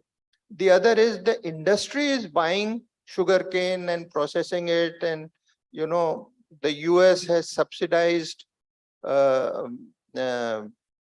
corn 50%, so they are producing high fructose corn syrup, and that fructose is actually a poison for human health. I specifically say fructose out of, so not all sugars, but fructose is addictive, and it stimulates nucleus accumbens in our brain, which basically is dose dependent, and you seek more of fructose, so you eat more of processed foods, which they make more of profits, and that is how this whole food system is actually growing. Now, the government has subsidized or given incentive in Karnataka. They are giving 8,000 rupees for growing millets in 1 hectare of land. Now, that is not being basically provided in all states. So this is a state subject. The union government has various schemes, credit, price arbitrage model, all these things are in place, and PMMY and credit facilities and all that is there. Soil testing, seed hubs, high quality seeds are being provided. Now they will also provide biofortified, the Honorable Prime Minister dedicated 17 crops of biofortified hybrid seeds, which have been produced by Indian scientists, where you have increased the level of, for example, retinol, which is the precursor of vitamin A. You've increased the level of iron. You've increased the level of zinc, biofortified zinc. Dhan Shakti millet is available for commercial use, where you have high iron and zinc. So when, in the broader context, there were a group of scientists who gathered in Seattle, WHO, all these scientists. And sir, you would believe that 7 out of 10 high risk factors for mortality and morbidity were diet related. And what they said was 3.5 billion people on the planet, that is 1 in every 2, is malnourished, which means overnutrition or undernutrition or micronutrient deficient, all the triple burden. So imagine if, and when you said diabetes in 40%, when you have fatty liver, when you have all these chronic metabolic disease, this would crumble our healthcare system. Even in the US, they are looking at how this healthcare, what they are providing is sustainable, because all the old people and the sick people will be going to hospital with rising healthcare cost and no cure. So you have to work from correlation to causation. Where does the cause lie? Whether it be in the food system, whether what we grow, what we eat, how it is being consumed, and how it affects our health ultimately. So that basically sums up to some extent how millets from farm to fork, and industry is a big player. I'm not opposed to industry and corporations, let me tell you. Yeah, absolutely. So what they do to the food is important. What they do to the food, if they process it, by adding if they rip off the fiber and give maida, then it's not food. As a matter of fact, I say that if you put a label on any food, it's not food. Because that label itself will show that it is processed food. And the degree of processing, we have primary, secondary, tertiary processing, high temperature, short time, everything. And then on top of it, you add all these, emulsifiers and other things to increase the shelf life. Fiber is removed, polyphenols are removed because they cause rancidity. So it is ripped off. Now the point is that our body doesn't recognize these things. So there is an insulin signaling and there is a leptin, which is another. Insulin is the hormone which stores fat, which tells our body to store fat. And I give a special reference to insulin because I said there is an elevated insulin throughout the day, and that is causing a big damage to our body because it causes a whole host of chemical reactions in our body. So the bottom line is that minimally processed food, minimal processing that is required, and that is why a government has Atmanirbhar Bharat, locally sourced or locally produced, locally processed, and locally consumed. Right, I agree. But locally eaten, and that, to my mind, breaks this big supply chain. Now humanity is faced with the crisis of COVID, conflict, and climate change. These are the three big, which we are faced with. Now, conflict, we don't need such a long supply chain. An apple coming from New Zealand and being sold here, we don't need. We can grow our own food and vegetables. But that is the supply chain, and that is why they have to increase shelf life and do. And finally, just to conclude, I'll want to, for the audience, take an apple, a whole apple, a sliced apple, an apple with where you have made a smoothie out of it, or an apple that you have made sauce out of it, or an apple that you have made a pie out of it, and finally juicing the apple juice. Believe me, all these things provide calories, but it's not the same calories. So a calorie is not a calorie. What the whole food came was with fiber. And what you are getting as juicing the apple, is zero fiber. And therefore, I would refrain from calling apple juice as food. So you have got to understand what is food. Is that apple a food or the juice that you are drinking? Thank you so much. Thank you so much. I think we need to really clap loudly for them. And we need to wrap up this session. I think we have overtaken the time allotted to us. But before we wrap, I'd like to personally thank Dr. Bhandari for a lot of food for thought. And what I can really kind of filter out what he said is that, we need to be cognizant buyers. Do not use the word consumption, but you have to think what is on your plate. The less processed, the better for it. Remember, processing industry was there for those days where you do not have access to fresh food. You're traveling or you have a problem, but not replacing everyday freshly cooked meals for which Indians have been always proud of, And a very small takeaway for Dr. Bhandari, I would say that, suddenly we can't change all our cereals on the plate. Please don't mind me, Dr. Kadarwali. So we begin with this hi-fi. All the kids do that, when you meet to say hi-fi.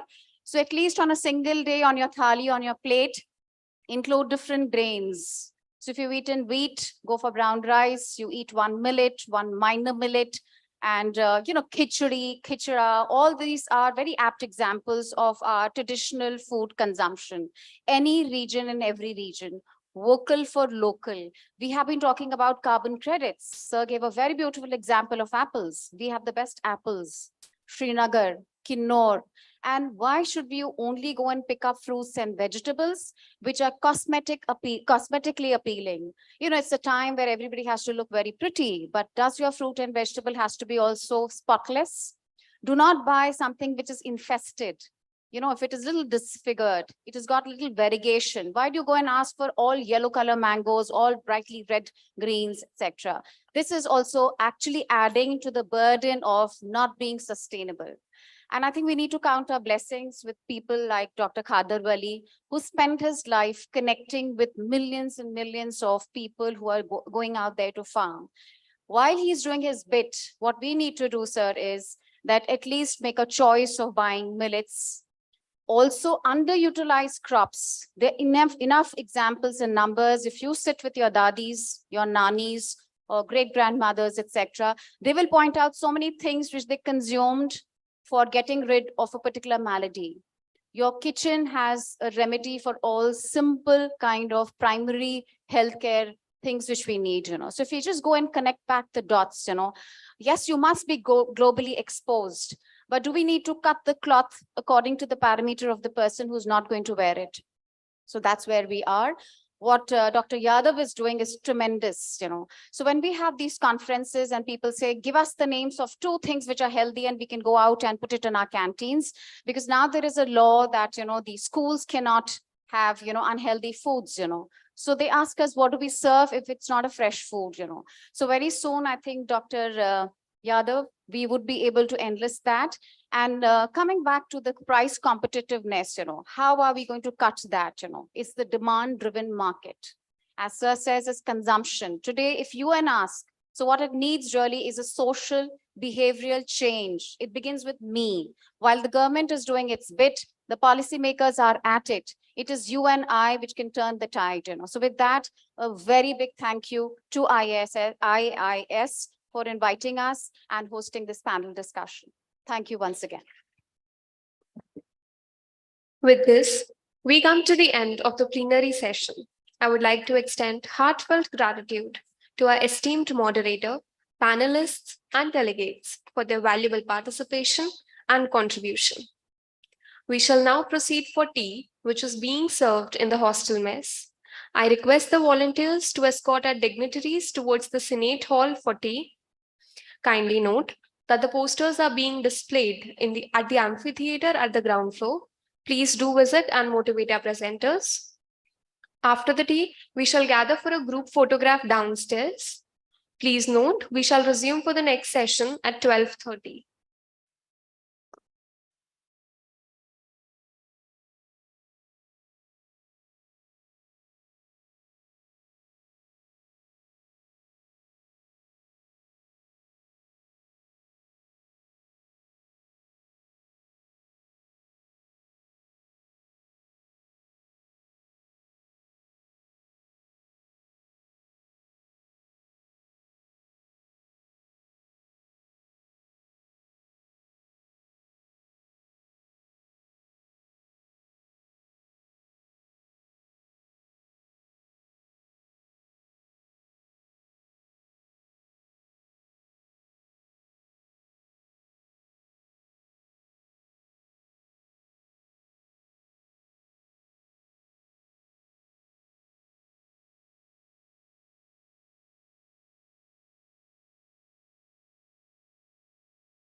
Dear dignitaries and delegates, we shall now resume with the next session. I invite Padma Shri awardee Dr. Khadarvalli, the Millet Man of India, to kindly deliver the keynote address on millets beyond health and environment.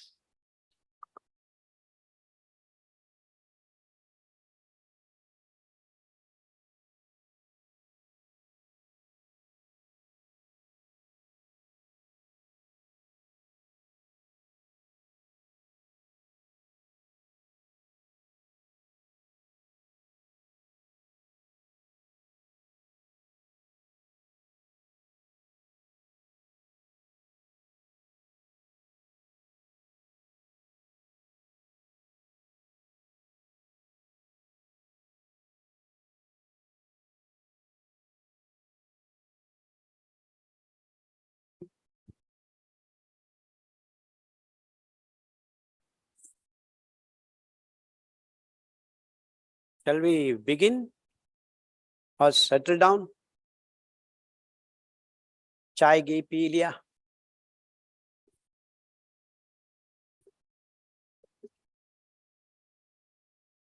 So good afternoon.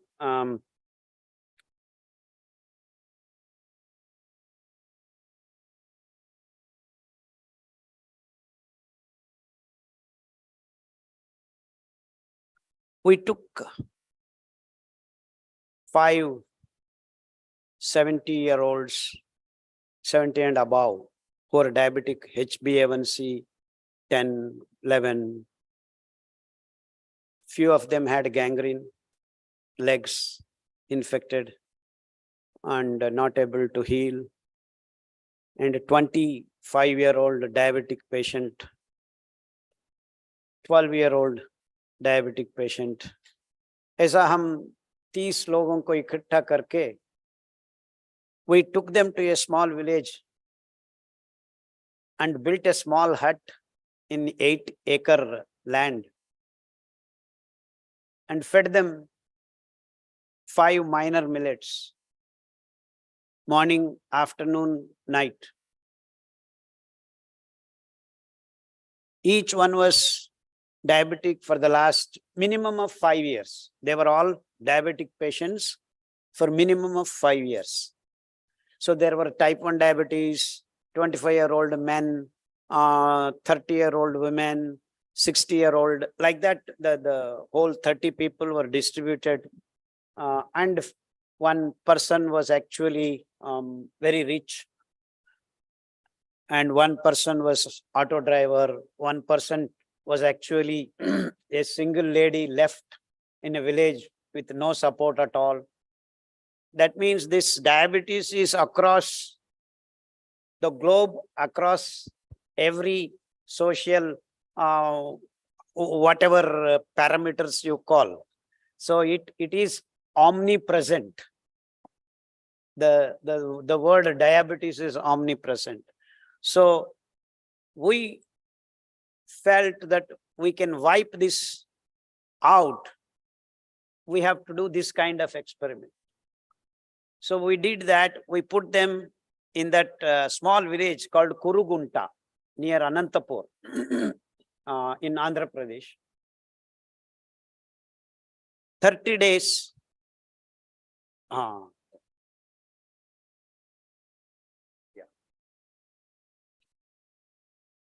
Bas. So in 30 days, all the people left their medication. So every 7 days, we checked their HbA1c and steadily removed their medication. And now, out of the 34 women who were single, we gave them that the 8 acres. Now they are growing millets, they value add, they cook, and they're running a canteen. And they have cured 180 diabetic patients. This is real experiment we have. And can I play the 2-minute video? Switch off the lights and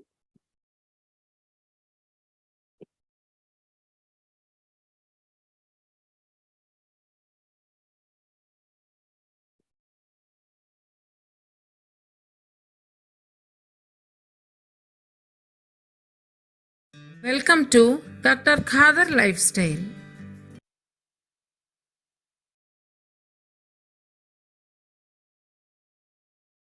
Hi, I'm Shruti. I'm from Bangalore. Last year, my son was diagnosed with type 1 diabetes in the month of September. He was barely 13 at the time. He had to be rushed to the hospital. He was in the hospital for about 7 days, where his medication or treatment included him taking insulin injections.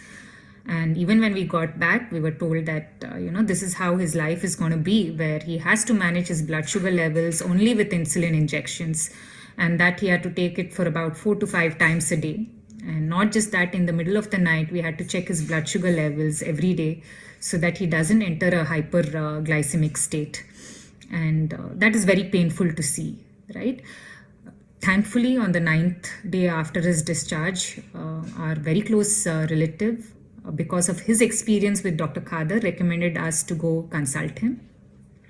So I took my son along to Mysore, and we saw Dr. Khader. Dr. Khader immediately put us at ease. He said, my son does not have to be dependent on insulin injections for the rest of his life, that there was another way that included switching to a millet diet, stopping anything that was processed, stopping milk and milk related products, switching to an organic diet, and following a good physical regime, that is a good exercise routine.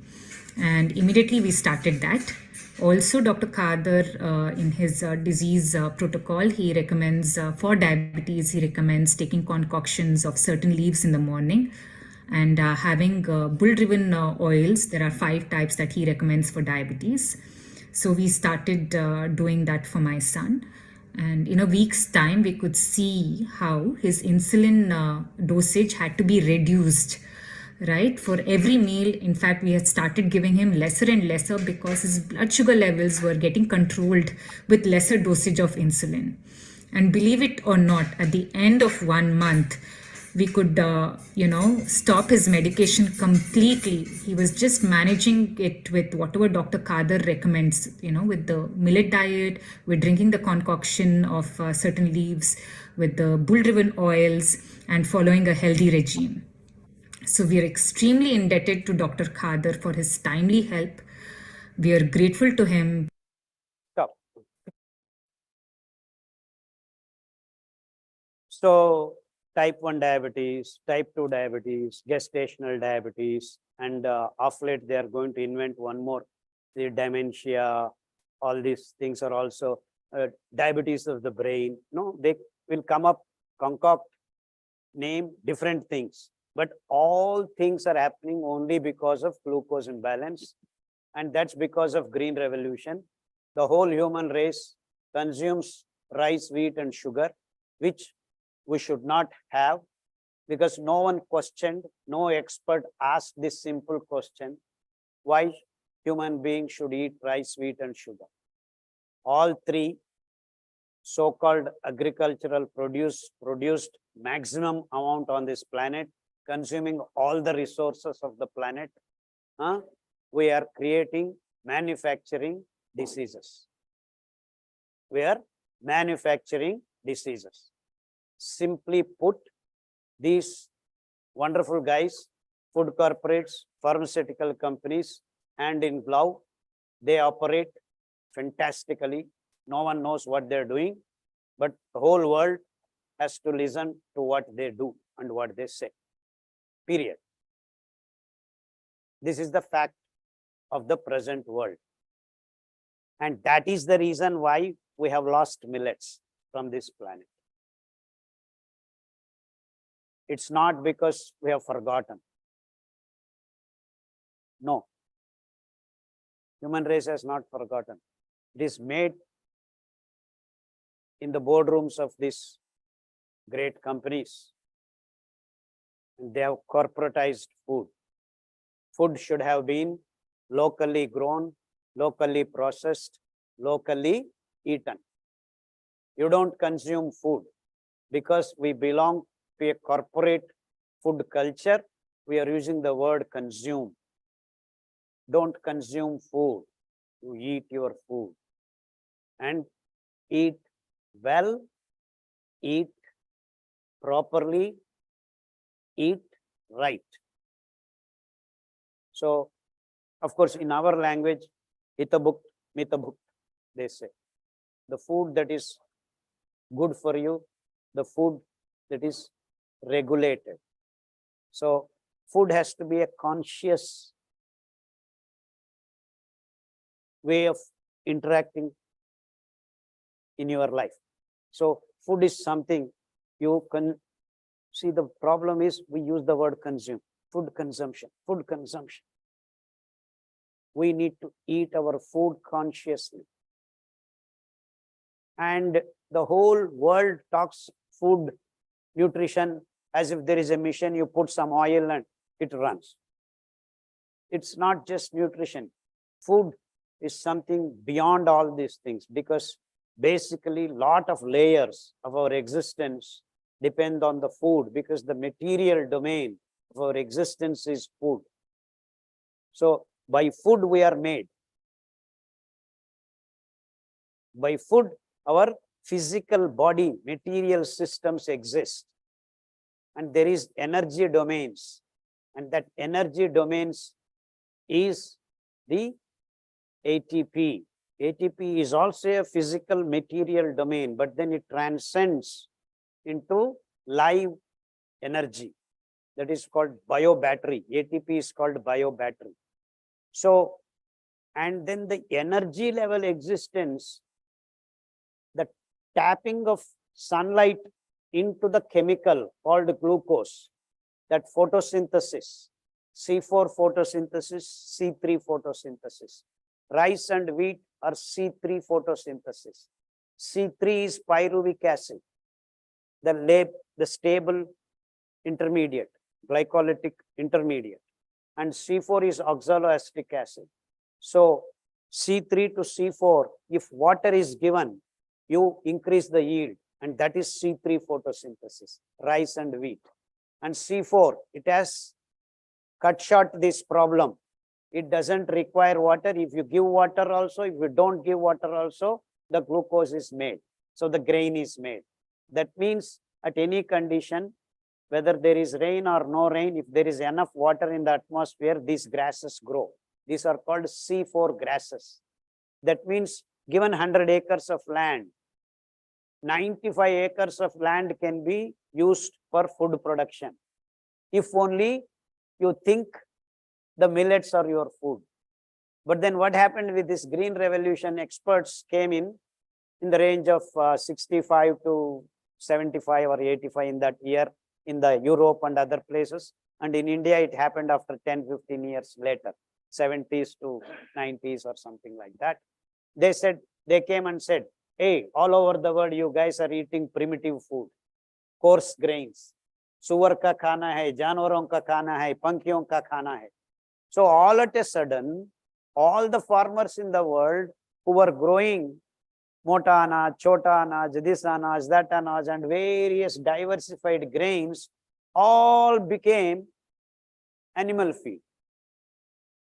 So उस time तक सबका सब में एक आदमी को भी diabetes नहीं था. Whoever eats millets will never have glucose spikes. We did this wonderful experiment, renal tolerance test. We took 25 HbA1c above 9 patients and fed them systematically minor millets porridge. Exactly weigh that and give it to this 25 HbA1c above 9 fellows. And then collected the urine after 1 hour and then saw whether glucose is there or not. Glucose didn't appear. After 2 hours, it doesn't appear. After 3 hours, it doesn't appear. After 4 hours, it doesn't appear. You feed them rice, wheat, and of course, cane sugar or whatever it is. Within half an hour to 45 minutes, you see the glucose spike. That means the grains which do not have enough fiber cannot hold the release of glucose into the bloodstream, which then is coming out of your renal system. So when you get the renal tolerance test, and if your grain does not show glucose for 4 hours, that is your grain that releases glucose in a steady, slow, regulated fashion. Period. All your problems are solved. All your problems are solved. Excess glucose in the bloodstream makes the whole system go emergency mode. All things that are not supposed to happen start happening. Liver, pancreas, pituitary, thyroid, all things are awakened. Hey, do something about this excess glucose, because the glucose in the bloodstream disturbs homeostasis. Things start happening. You start becoming fat. You start accumulating cholesterol. You start accumulating triglycerides, glycogen. You see, all things are triggered. Tuck, tuck, tuck. And then if you go and ask these experts, then they will tell you so many pathways, insulin, this, that, and all that, everything, whatever technological words that we use, scientific gibberish that we talk, is all because homeostasis of the blood is disturbed. So all these experts, not even one asked a question, why are we eating rice and wheat and sugar? That should have been the first question when the green revolutionists came and said, you eat rice and wheat, because they wanted to sell their fertilizers. They didn't bother about rice and wheat giving these wonderful spikes of glucose into the bloodstream. So a biochemical series of reactions results in the glucose absorption into the bloodstream. That is your final product. So how can you just dump the final product in your mouth straight? Sugar, as soon as you put, within 2 minutes becomes spike in your bloodstream. So we never questioned. No one questioned. No one questioned. That's where the problem. So if you question this, that's why I keep telling I'm out of the box there. I am out of the box. Because I asked actually when I did my MSc and joined University of Science for PhD, I was working on steroids, androstenedione, testosterone, estrogen, progesterone, all these things. And then I asked my professor, sir, why are we eating this rice and this is just happening? So do you have an answer? Khader, keep quiet, do what you are doing.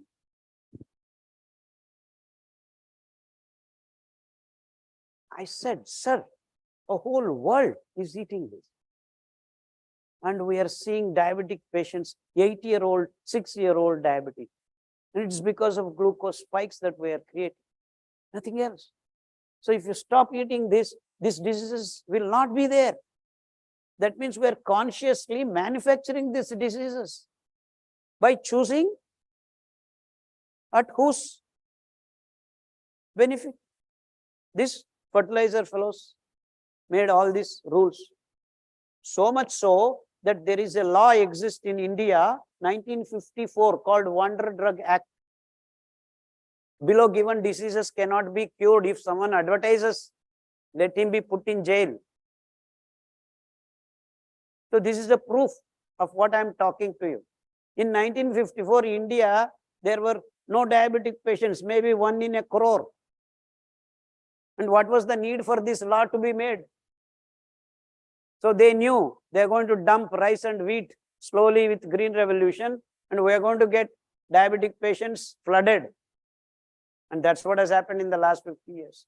Now, I go to Ahmedabad, they say we are capital of diabetes. And I go to Hyderabad, they say, no, we are capital of Hyderabad. I go to Calcutta, they say, no, we eat we are capital. Then Bangalore fellow, you people keep fighting. It is all only for second, because the maximum insulin is consumed in Bangalore city alone all over the world. Do you know that? So this is the fate of people. And the mistake we did, young boys and girls, all these millets, you eat, this is good. This is the scientific reason why you should throw away rice, wheat, and sugar from your plates, kitchens, everywhere, from the planet itself, because they do not exist naturally. It is a chosen C3 grass which grows very difficult conditions, both rice and wheat. Wheat to thandi jagah chahiye. So we screwed up our Punjab. The soil is gone. Water is not there. So it's beyond environment. It's beyond health. And on top of it, all the farmers, 95 acres of the land can grow these grains. All of them, all at a sudden, at the behest of this corporate food culture, lost food and existential means. So all these farmers are not farmers anymore because they're going bajra, they're going jowar, they're growing kutki, they're going sama. No one to ask, no one to eat. So, खिलाओ, सुअर को खिलाओ, जानवर को खिलाओ, पंखियों को खिलाओ. And the apex body of so-called scientific organization FDA, brown top millet, it writes not for human consumption. Colorado में tons and tons of brown top millet is grown even today, and they write it as bird feed, and all over the world, all the experts claim these are bird feed. Brown top millet, for your kind information, has 12.5% of fiber, soluble and insoluble put together, and it can repair the damage done from mouth to anus, any part associated with. And that is the nature of the fiber, lignons present in this wonderful grain. And it is greenish in color. Foxtail millet is yellowish in color. And Dr. Saab was talking about the colorful nature of our food. Should be grains themselves are colorful. Little millet is ash color. Barnyard millet is white color. Kodo millet, pink color. Bajra, it is not green. Actually, it is what do we call algae color? You know, the dusty greenish color. Bajra, and jowar alone has 18 colors. Actually, jowar alone has got 18 colors. Sir, in America, there are black to red color, jowar. So the grains diversity is so beautiful in C4 grasses. We have eliminated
produces the EMF, which then can transmute it into free radical, then to superoxide radicals or nitrogen-based radicals, or the culprits creating the organelle damage and then dysfunction of the organs. And then you have the names of the disease: pancreatitis, IBS, Alzheimer's, Parkinson's. All these are names. If you have the balance of glucose. Of course, we have also made another blunder of so-called white revolution, milk. I don't want to deviate from millets, so I will talk about it later some other time. And then another pink revolution they are spinning around. You need protein, you need protein. And we have no protease, no peptidase in our mouth, even single. So the protein consumption is not required, which is there in the plants, which you need only 5 to 6%. If you have actually more protein consumption, your kidney gets stressed. Nitrogen metabolism is very difficult, carried out by the kidneys. So uric acid production, creatinine production, and then protein leak, all these CKD, chronic kidney diseases, are on rise because of this pink revolution. So these guys, in the name of revolutions, green revolution, white revolution, pink revolution, they have been spinning around the matchless incurable diseases. Period. This is all that has happened. And they have been stealing away the rights of the farmers from nook and corner of all the planet by patent culture. So it's high time. Actually, I do not want to take more time.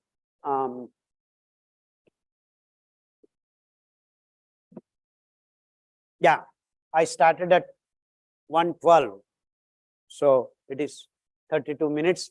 Another 6 minutes, I think I should finish. And then there is some 15 minutes question and answer. So totally in 50 minutes, I should be done. So, of course, it's very complicated exercise for me because I have worked for 30 years and you give me 15 minutes, 50 minutes, 30 minutes like that. It's very difficult, but I'm trying my level best.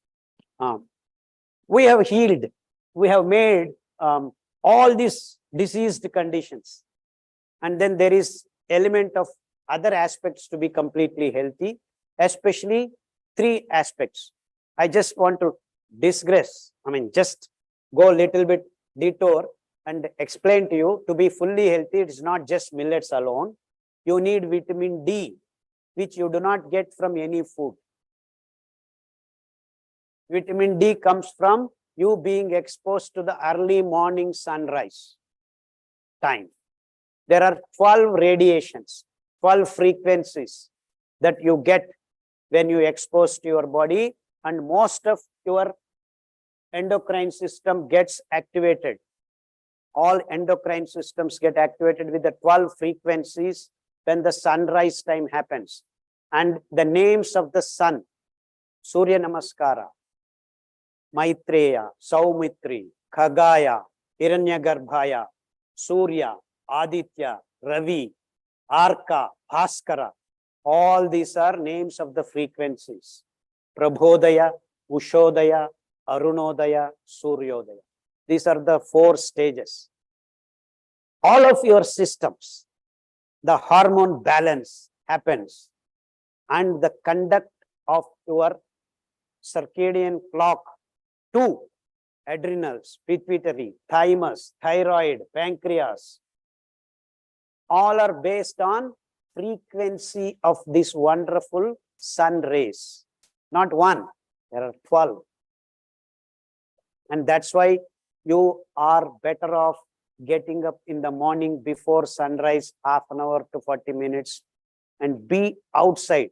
Not do Surya Namaskara in Zoom session. These yoga teachers are teaching in AC rooms. Am I making sense?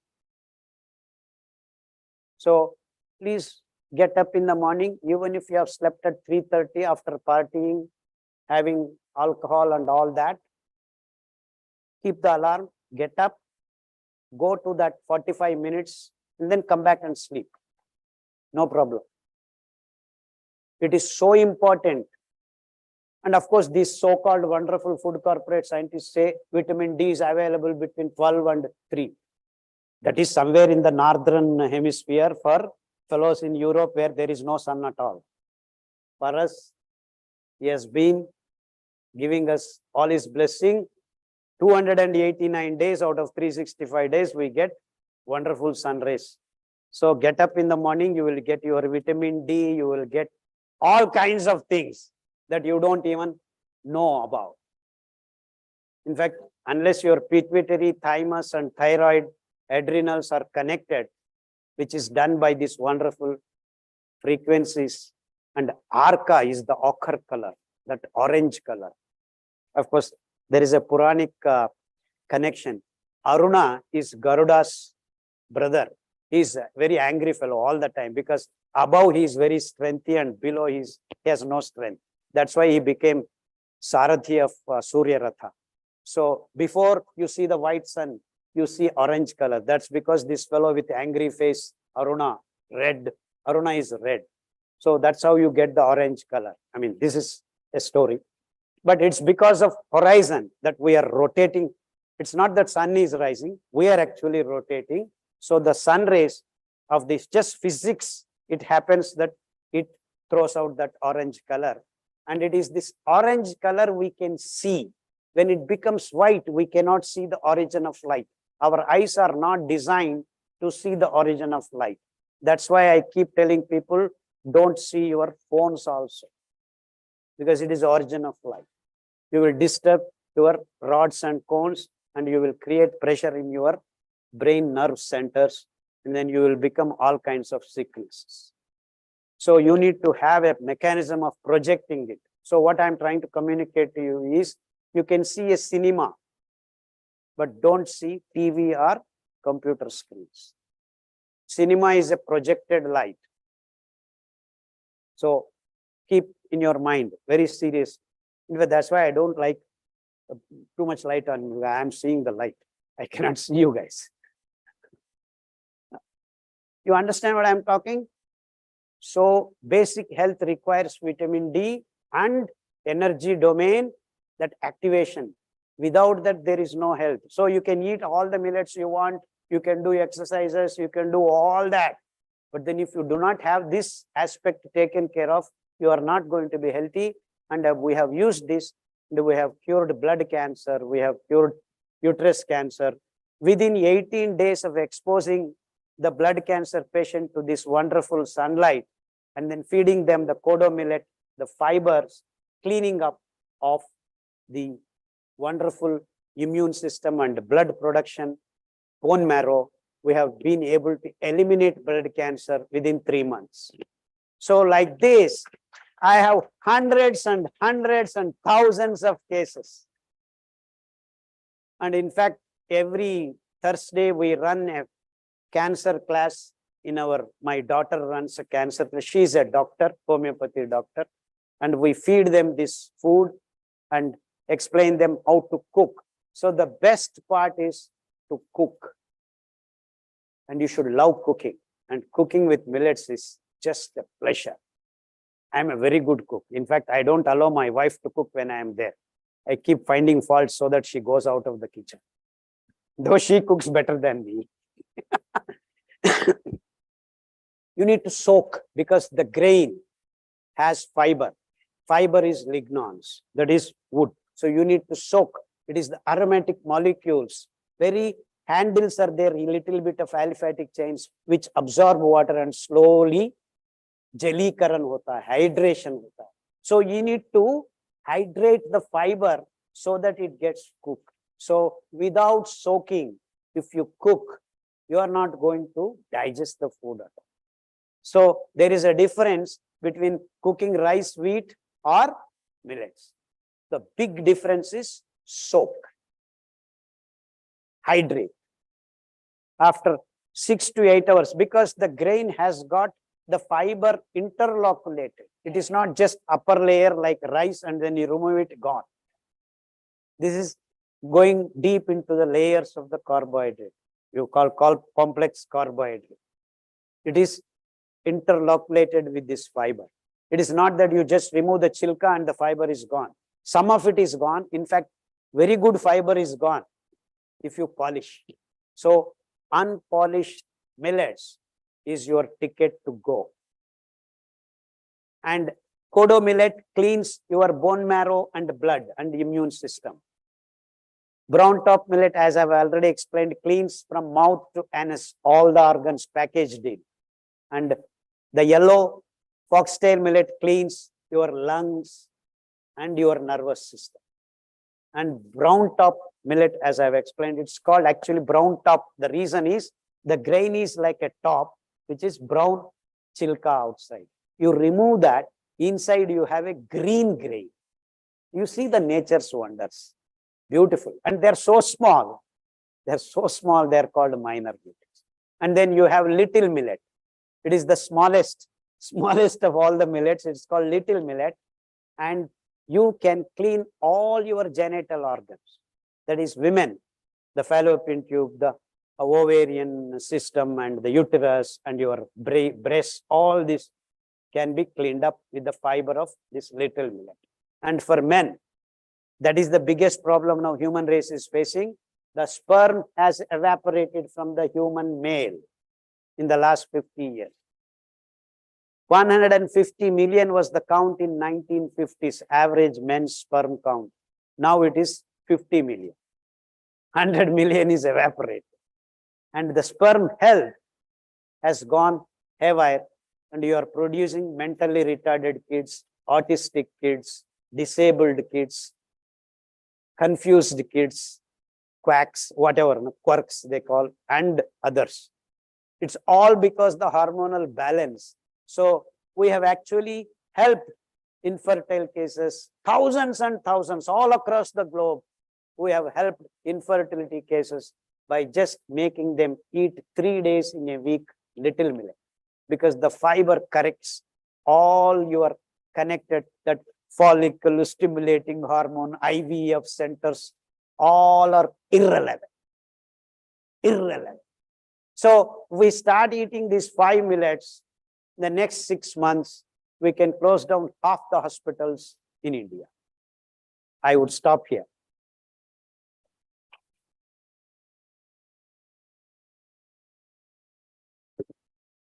Thank you, sir, for such an empowering and thought-provoking address.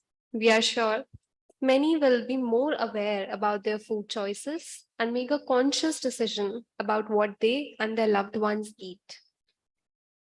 Please note, poster presenters from P1 to P10 are required to report to the amphitheater on the ground floor, as their posters will be evaluated by the judges.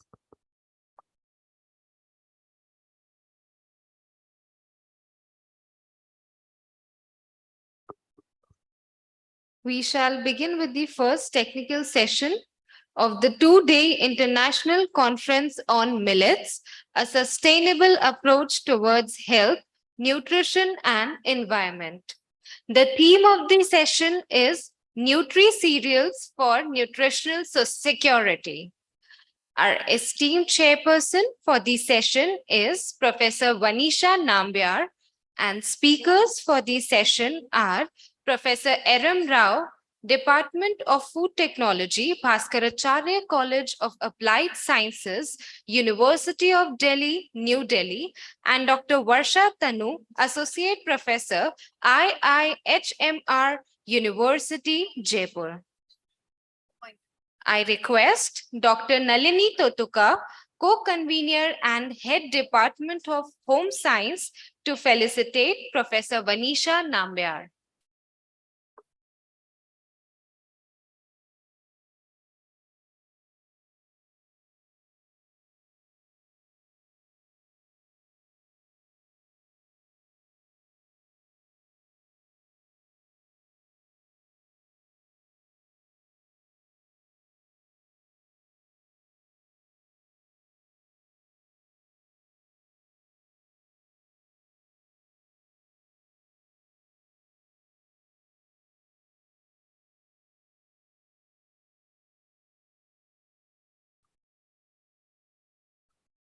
Thank you, ma'am. I request Dr. Gargi Saxena, Organizing Secretary, to felicitate Dr. Varsha Tanu.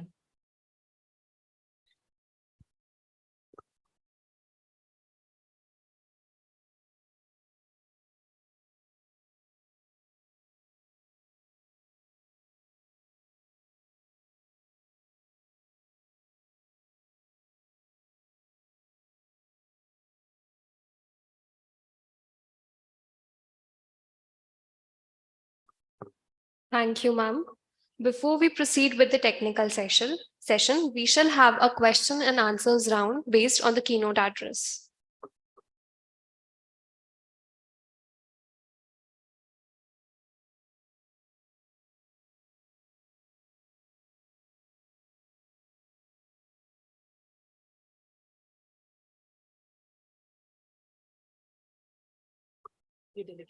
Delegates, you are invited to put forward your questions for Dr. Khadarwali's address.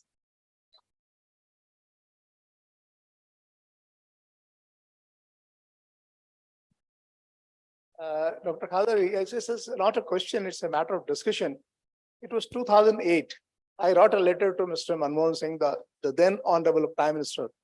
I said, India has so much strength. We have, China has twice of the land in comparison to India, the agricultural land. But India has 3 times more arable land, right? And China is using 25 million tons grain to raise livestock because they are animal meat eater country. And they have again introduced the fisheries program. They'll be needing another 15 million tons grains. So why we people aren't concentrating, focusing on the food production? And everybody will be at our doorstep with a begging bowl. So was I right, or why no initiative, no action has been taken except an acknowledgement? Oh, Dr. Yadav, we will take it up at an appropriate time. I don't know when appropriate time is going to come. India is the country with so much diversity, so much, arable lands and so much strength. But unfortunately, as you said, the Nigeria, I recently promoted a project in Nigeria. I call it Nigeria Millet Initiative. And I am going to set up the world's largest millet processing unit, 10 tons per hour capacity. This will be operational in October next year. We already started. Last month I was there. We started 50 acres land we bought. It was owned by the governor of Niger State. And we promoted this Nigeria Millet Initiative, which is chaired by the Niger State ruler who was here in India. So what I was thinking, that if India and Nigeria put together, it is 98% of the millets of the whole world. So what you were saying, I'm just trying to underline it. I mean, this is what we should support each other if it is based on the fact, if it is based on the, the values which this country has. So this is what I wanted to contribute, supplement. The answer are for what sir saying is that the corporates have sabotaged the word food itself. So we all start thinking that millets are our food. Then food security is not a problem. Food sovereignty is not a problem. We can actually feed so many mouths and there will be no hunger. There is no discrimination. Absolutely not. So we have been misled by the so-called experts and scientists that our real food is taken away from our plates. So this is the take-home lesson for you young boys and girls. So don't eat millets because you want millet noodles, you want millet pizza. But millets you eat because they are your food. And they are not just food. They will wipe out all the diseases. That means you, your grandsons, everyone will not have the word. Forget about the disease. Even the disease words will not exist in your consciousness after 50 years if you start eating millets. So I have been eating completely millet food for the last 15 years. I am 67 years in another month or 2. And I climbed my Chamundi in 30 minutes, which I used to do in 1975. That means after 50 years, my muscles are working with the same efficiency. and that is health for you. So that is the reason why you want to eat millets. It doesn't matter how you eat.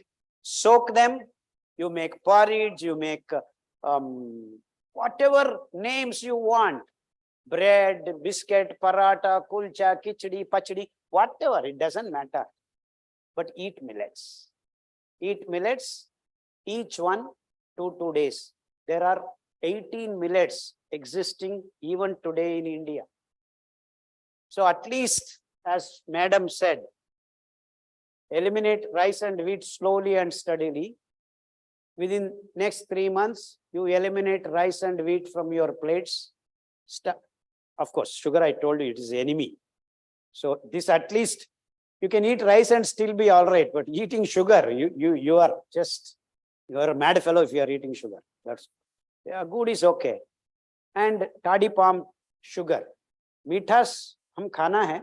So toddy palm sugar, which doesn't pump glucose into your bloodstream like cane sugar. So that you can use, that too in moderation, of course. Everything. Hitabuk, mitabuk. It is good for everyone. So actually, in Karnataka, Kannada, there is a saying. There is a saying.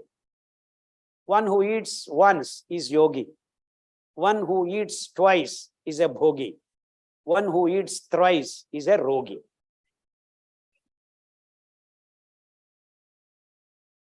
But आजकल तो doctors are telling eat every 2 hours.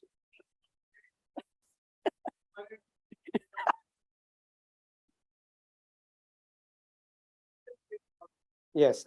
So you eat in the morning after sunrise within 1 or 2 hours. You will be the fittest person. So night before you sleep, before the sun sets or half an hour later, this side, that side, you take light meal and that's all you need, whether you are young or old. Within 21 days, you will get into this cycle. You will never ever fall sick. They're communicable or incommunicable, whatever names you want. No Corona 19, Corona 99 also will not bother. No issues. And that's how you have to live. As long as you live, disease-free life is guaranteed by millets and few lifestyle changes, like getting up in the morning and sleeping in the night. Thank you. Thank you, sir. Do we have any other question? Yeah, I have no problem. Thank you so much, sir, for your wonderful insight. And this time we are truly blessed that we are receiving this precious knowledge from the millet man itself. Sir, in that context, a very layman's question. So really, I don't know that whether shall I ask you or not, but then this is like basic question, sir. How much different millets we have, major millets and minor millets. So till now, I have never met any dietitian who can tell me that, how much which millet in our diet, because till now there is one straight funda that eat 100 grams of millet per day. Bring that to your plate. So that is like a standard funda according to the dietitians, sir. How much millet and which millet per day, per week, sir, if you can guide us? No, this how much millet is based on this calories. If our Bhandari Sahib, he would have mocked at you. So this calorie based stuff is not. You eat heart full, tummy full. If you are young people, eat tummy full. If you are aging, you eat heart full. Okay, that's first thing. And regulation happens when you eat millets. Actually, it is true for rice and wheat because there is no regulation. That's why you have to calculate and eat. In millets, it is not a problem because the fiber starts regulating you, and the excess carbohydrate that is there, it is thrown out without any problem, because the insoluble fiber that is resting in your gut starts harboring symbiotic gut microbes. They work as doctors within you. So when you eat millets, you are also establishing a home for doctor within you who is working for you 24/7. But then you are searching for doctors in multi-specialty hospitals who are working for corporations. Sorry to say that, but this is the reality. So you want doctor within you or multi-specialty doctor in the hospitals. Choose, and eating millets will establish everything. So you don't worry. In fact, I started eating millets. First, I am a glutton because I love to cook food and eat. My wife is actually reasonably, she said, don't eat so much. She said, don't worry, I'm eating millets. Lo and behold, within 3 weeks, I started eating once a day, and that's enough. So it will regulate itself. So in a matter of 3 weeks to 3 months, it will regulate. As a layman only, I am answering because I have done this experiment. And not only me, thousands of patients who visit our clinic have been telling the same experience. Sir, itna chahiye bas. And so 1 kilo of millet rice serves 12 people, even if you are young or old.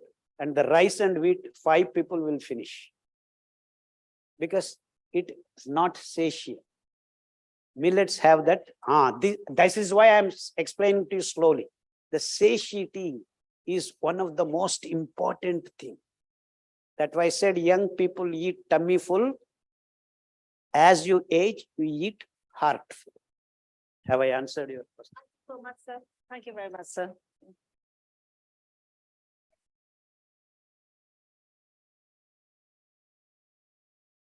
So my question deviates a little from millets, if you could allow us. If the conveners could allow me. So water purification using the copper plate technology, if you could just throw some light on that.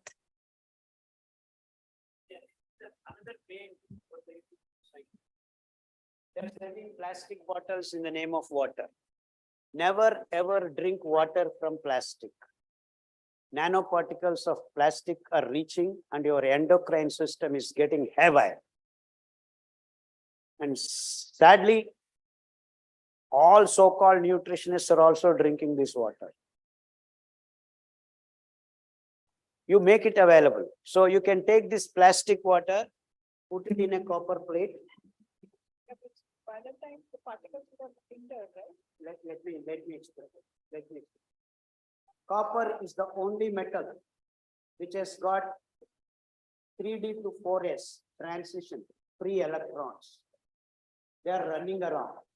They are not constant.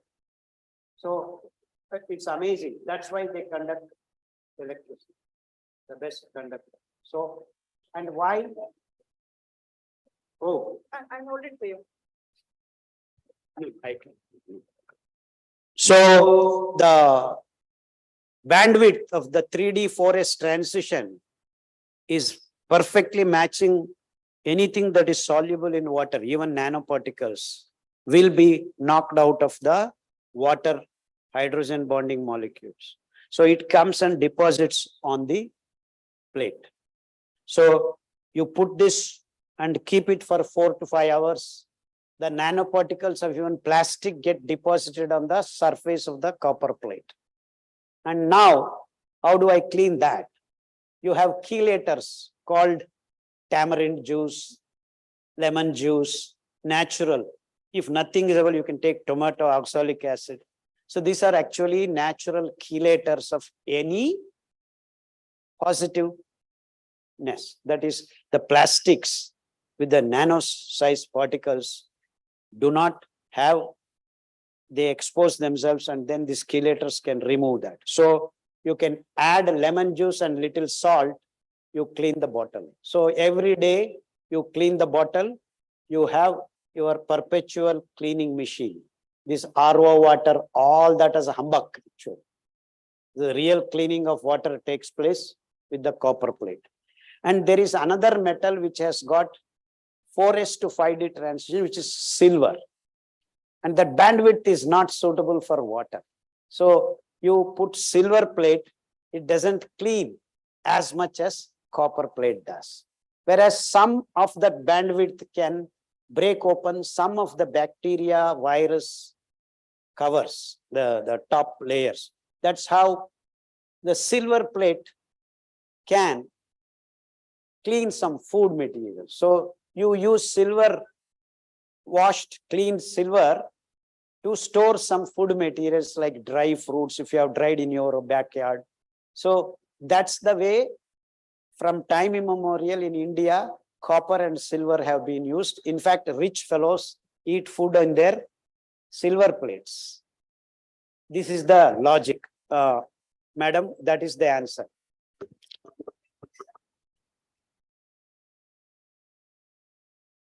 Yeah, I think other sessions have to take place.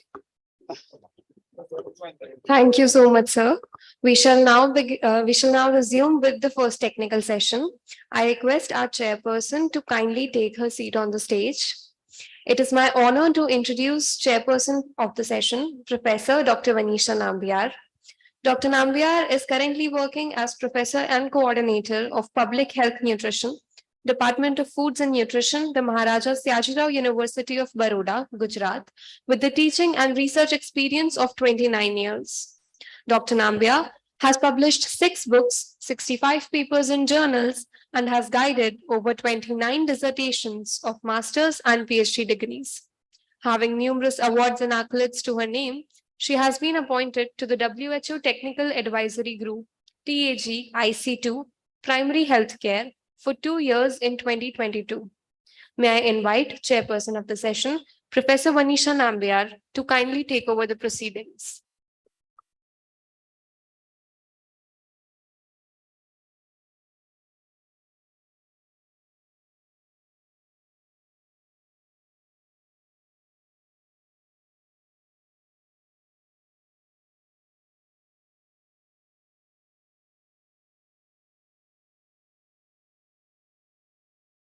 Hello. Very good afternoon, everyone.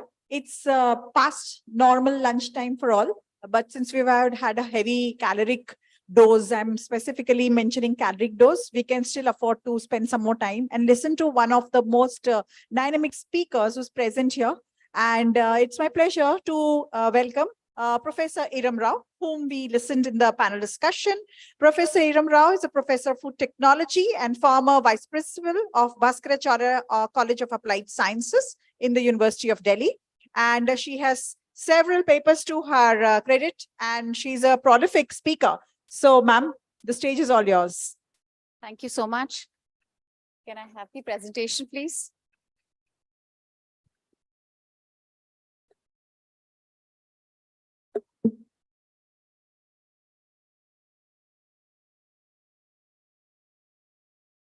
All right, so as you can see, I'm going to talk about, again, millets.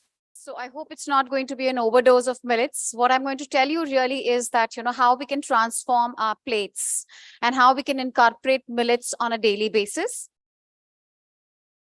I want to quote Professor Walter, who has warned the community, and I'm not going to read that quote. It simply says that if we have the target of feeding 10 billion people approximately by the end of 2050, we have a huge challenge. As some of our eminent speakers were pointing out, that India has the capability of becoming the food bowl of the world.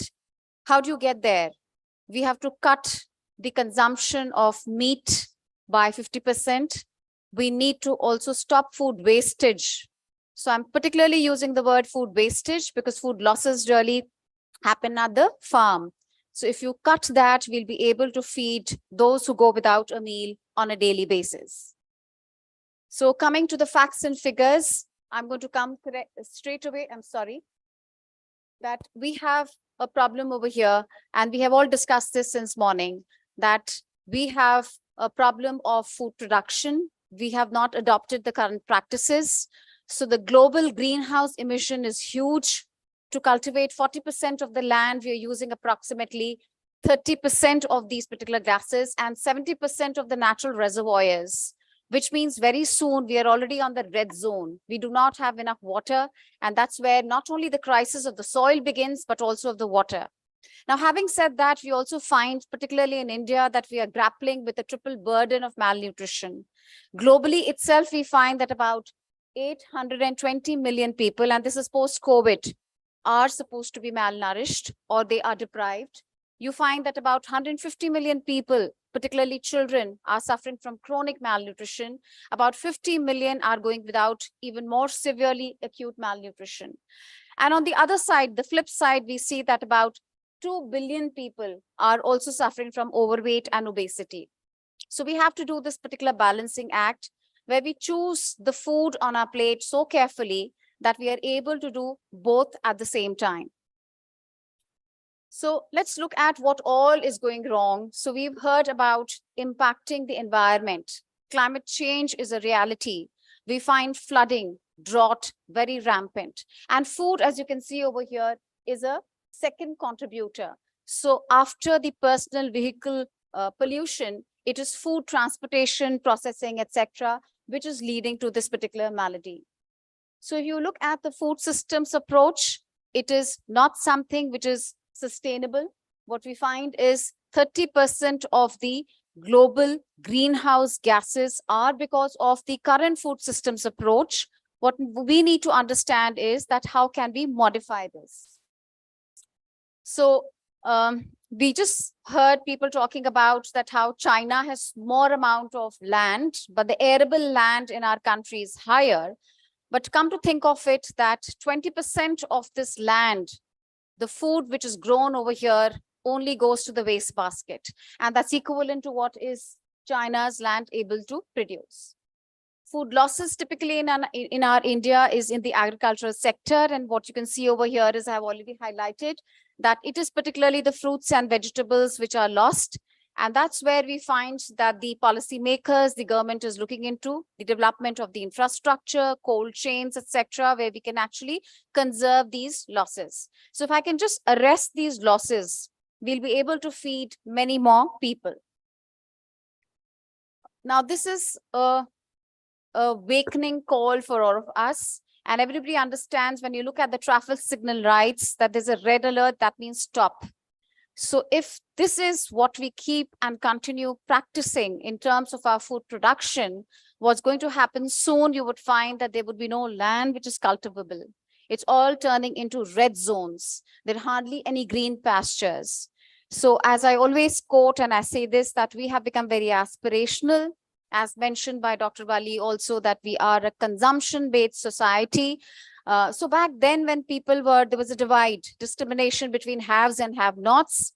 You know, there would be a time that you will have money in the pocket, but not enough food to eat if we continue with this particular process of food production practices. So if you just engage with what is our food, which we currently consuming is doing to us, the amount of the carbon footprints it is leaving is highest, as you can see, in the non-vegetarian food, and it is minimum when it comes to the plant-based foods. If you further look at the breakup over here, it's not as if the plant-based foods do not add to the carbon credit. So you look at the cereals, vegetables, meat, etc. You do have carbon footprints, and you also have equal percentage of food wastage. So these are the takeaway lessons, that what do we need to do? What is the real roadmap for us? How can we as individuals, look for probable solutions which are very pragmatic at the same time? So like we were talking about, Dr. Walli pointed about C3 and C4 crops. So one of the rationale is that, the food safety and the nutritive value of the food will also stand to be compromised. And how does that happen? So once it is growing in a deprived zone, you find that the food also becomes very, very vulnerable to the pest and the attacks of the insects. you also find that the nutrient degradation takes place. So the wheat no longer would be giving you that amount of protein, those amount of micronutrients or minerals per se. And that's where the challenge is going to build up. What we just spoke about in the facts and figures, that you have people who are malnourished, either on the left or on the right. And eventually, if we continue these practices of production of foods, which are contributing to the carbon credit, adding on to the climate changes, then it is going to be too late in the day. So we are going to then eventually also lead to 1 degree rise in the global warming as per the current food practices. So this is just a pictorial way of showing you that how when the soil is deprived over here, right, there are changes in the nutritive value, and you find that the growth, yes, would take place, but what's eventually happening is that the photosynthesis, photorespiration, nitrogen fixation, etc., everything stands changed, altered, right? Which means, can you see this? The wheat, rice, legumes, and vegetables, they are now falling short of the important nutrients. So why do I eat food? Food, in other words, is going to give you nutrition. So it is not food security. It is about nutritional security. So if we continue these practices again, what is going to happen? We are just not kind of, spoiling our health, but with that also we find that it has a direct impact on the planet, on the environment in which you are breathing. So the current diets, if you can see, so this is the concept which has been given by Eat Lancet Commission. And if you can see, this particular zone is 100%. We are already far exceeding that. So if you look at consumption of meat is 300 times more than what is desired as we speak, as we talk about it today. And also when it comes to consuming cereals, potatoes, starch-based cereals. So when I say vegetables, not the root vegetables, we are talking about switching to green leafy vegetables, to the other vegetables, which are going to nourish us as well as the planet. So is it really difficult to have what we're today talking about, a planetary diet? Not at all. In fact, Indians really do not have to rack their heads. We are blessed with the agroclimatic conditions, which give us round the year abundant supply of nutritious fruits, vegetables, cereals, pulses, nuts, oil seeds, healthy fats, so on and so forth. How do we achieve this? We have to start thinking of cutting down the foods which we right now have. So coming back to that fair point of processed foods, ultra processed foods. We are not saying go back to the farm, start buying paddy, going back to your stone chucky, pounding it and getting your wheat and rice in place. Not at all. We are talking about a value chain. We are talking about primary processing, but we are not looking at something, a grain which has been deprived of the bran, all the B complex, all the fiber is gone. It takes off the wheat germ, which gives you the antioxidant. So you have to be a cognizant. You have to be an educated consumer in the literary sense, so that we can help people bail out of this malady. If you continue doing this, you have statistics which I'm reporting from WHO that another young adults, another 11 million people are going to be losing out on this planet. This is a pictorial way of looking at your plate. So all of us should have this visualization as a technique. I'm sure all the youngsters follow that. You have to every day learn to make a plate for yourself. Very soon we'll break for lunch. So you take a plate in your hand, and what you do is you vertically divide it into 2 halves. Fill half the plate with as much as fruits and vegetables, particularly different types of vegetables. Each one of them is going to give you something very specific. A lot of it's still not known. We are using a very convenient word called as phytochemicals. I'm not able to really tell you what are these phytochemicals. So like a lot of eminent speakers pointed out, make it as colorful as possible, make it as vibrant as possible. That is what is going to give you what is called as a balanced dietary diversity score. Cereals, look for better options. Look at healthy fats. Not all fats are unhealthy. If you have to select a dessert, look for the traditional desserts the way we used to have it. A humble Indian used to have good at the end of the day. and you can still have that as a sweetener. So are there any solutions? That's $1 million question. I think Dr. Wali has made my life slightly, a little helpful because he's already set the context. So what are the solutions? The solutions are you have to build in what are called as regenerative, sustainable agricultural practices. And what is that? You can look at that picture which I'm showing over here. You have to do what is called as intercropping, crop rotation. You have to have foliage. You have to stop extra tillage. You have to use drip irrigation. You have to plant a lot of these perennial plants, right? You have to minimize on transportation. And I'd like to quote APJ Kalam, who said, "Let not the industries be part of the towns and cities. Let the industries go to the rural sector." So if I'm growing tomatoes and I want to pre-process them, minimally process them or package them, because again, food preservation is the need of the hour. You need to save for a rainy day. Why can't we have a plant over there? And this also serves the purpose of what we are talking about today, is growing unemployment.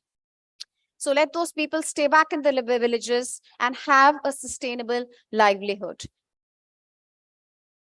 So how do we do this restoration? I'll go to the next slides to show you. That means in India, you have, let's say, a land which is not more than 1.2 to 1 hectare, and how we can have an ecosystem in such a fashion where the livestock is there, you grow your crops, and it is all self-sustainable. So the cow dung which you get perhaps is used as a biofertilizer. The same pond of land would be used for irrigation facilities, and so on and so forth, which will help you to actually support the whole ecosystem, which we have somehow done with prairies or with the Green Revolution, focusing only on a certain crop. Nutrient fixation automatically will take place in the soil, and that's how we would find that we'll be able to protect the environments. Another way is to sustainably utilize and also look at some of the neglected crops, So today, because of the International Year of Millets, most of us understand major millets and minor millets and this and that, Now, similarly, there are a lot of indigenous underutilized crops in this country, which can actually fix some of the major problems of public health concern. One of it, which I would want to quote over here, is that we find the latest NHFS 5 data says that 55% of the Indians are suffering from iron deficiency anemia. The numbers are only escalating, they're not coming down. So do we have a natural fixer? Of course, you would say there are fortifications happening, but what about those indigenously grown seeds in the various parts of the country, which can be eaten in simple ways like laddus, or they can be incorporated through your PDS system, and they are super rich in these micronutrients, right? Who's going to do that? People like you who are studying food science and nutrition, people who are dealing with these subjects. Each one of you has to take up a project and figure out what grows in Rajasthan, what was done back then, what was used as a home fix for all these particular remedies. So this is where you will explore, you will identify, right? You will propagate, and you will also then grow and market. So that agrarian distress, which we have talked about time and again, and the policies of the government talking about doubling the farmer's income, will not happen just on the paper.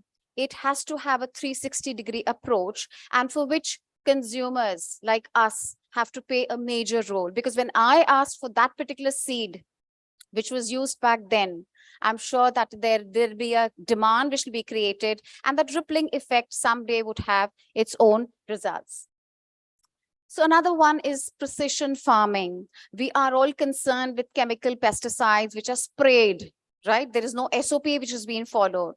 So can we have an Internet of Things? Can we have precision farming? Can we use drones? Can we use the technology to deliver that? Like we have weather forecasting for the farmers. That is a warning thing for them. Similarly, can we have integrated pest management? Can we use biofertilizers? Can we use the indigenous wisdom? And can we as students also learn to document that, Because if I have done it, let's say for farming of an X crop, nobody has to reinvent that same wheel. Can I document it before somebody else takes it away from us and say that this is something which we we are growing and we have the patent on that, or we have the GI on that. Sustainable irrigated farming system, which I just spoke about, is another system in which you will be able to have an ecosystem where you do not have any carbon, any kind of a greenhouse gas which is emitting and polluting the environment. Can we have a biogas plant over there? Can we leave the residue over here? Do not burn it like a stubble, and that can be used as a manure for my other livestock, which I have it over there. And that also fixes back the nutrients. So soil replenishment is very, very important, right? That's how we can kill the salinity of the soil. That's how what you'll produce after that is going to be far more nourishing, nutritious, and sustainable at the same time. Sustainable integrated farming system. So another pictorial view of how we can use these, ponds where you can conserve the natural resource, which is not there at all. I remember when I was a student, they said that the next war will be fought on water. Now, I don't think so on what things we're going to fight. We have many other things on that agenda, but water is a commodity which we cannot really take it for granted. One of the ways which everybody has focused about is bring back the millets, and do not bring back because today it's savvy to talk about millets, to serve millets, and just do the right things for the millets. So it should not be a photo ops opportunity. It should continue. And who has to do that? It has to be driven by institutions. It is a PPP model. Yes, the private sector has to do their bit. So we know what the eminent speakers have spoken about in the morning. They are doing their bit. That will take some time. But meanwhile, what can we have? A social behavioral change, right? Change it from today. Change it on your plate. Influence people. Let that be a contagious disease. Talk about it. Share your experiences. Like Sir showed a video. So it's always this sensitizing, which is important, and that has to be done as a chain reaction. It can't be just one-off hoarding, and you look at it and you're impressed, and what happens after the end of 2023? So it has to be ongoing, and the benefits has to be shared by all. Underutilized crops is what I have talked about, that today, India is a treasure trove for that, A lot of scholars are working on it, but unfortunately, somewhere we are unable to share these particular resources. So underutilized core crops is another way for having a healthy, planetary, sustainable diet. So what can you do? And this is something which I always share with the students, because when we were sitting that side, we always thought, let Niti Aayog do this. Let the government make a policy. Let the PDS system do that. Can we all do this? So this is food for thought for all my young minds over there, and who are looking for, opportunities where you can bring in those particular changes. And I think outreach should become an integral part. Village adoption, or at least village visiting, should become an integral part of this national education policy, which we had brought in NIFTM, that is National Institute of Food Technology Entrepreneurship Management. Like a doctor has to do an internship in a rural setting, I strongly recommend that all of us should spend some time with that farmer, because when you walk into the industry or you walk in as a consultant, you're disconnected with the farm, you're disconnected with the problems those people face on a daily basis, and that is why you do not have pragmatic solutions. I think Dr. Khadar Wali has solutions. He's the one who's engaged. So the first thing is you're supposed to engage, educate yourself, and then whatever you learn, you should start imparting it. And that's where some kind of a new beginning would take place. And I think lives on the planet could be, in a certain sense, made a little securer, right? So choose all of this. I don't think so I have to read that out. Vocal for local. I think that's the mantra. Balanced dietary diversity. Think of that poor farmer who strives hard in Jammu Kashmir or in the other ranges of the Himalaya, but I go and pick up that Australian apple because it's all red in color. And do you know why that it is in red in color? And why that particular thing is blemishless? So if you know all of that, we need another lecture on that. But please do justice to the plants. Are we all same colored? Do we have all same height? I tell this to my students. Our eligibility criteria is based on your entrance examination. I haven't ever said that only 5x5 girls and 6 feet boys, rest everybody out. Can we do that for the plants? Right? So please, there is where I called is actual discrimination. Do not go and pick up because it is small. disfigured. That's a concept again, the Western bought in because they did not have manpower. They couldn't handpick and sort. They had a machinery and orifice of a certain diameter. So they can only take an apple or a tomato or a cucumber of that particular diameter or dimension. Do not do that, please.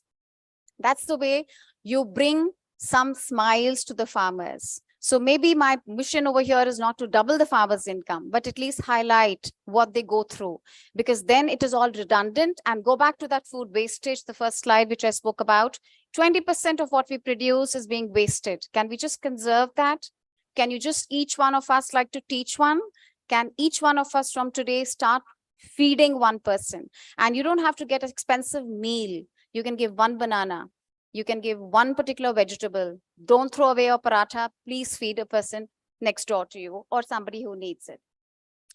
All of this is, I think, given that you can have local fruits, you can have nuts, oil seeds, healthy oils, etc., legumes, etc. And you know how this is going to go back to the nature, how this is going to help, how it has less carbon footprints, how we can go for carbon neutrality. So this is also being spoken about. Anything white, refrain from it.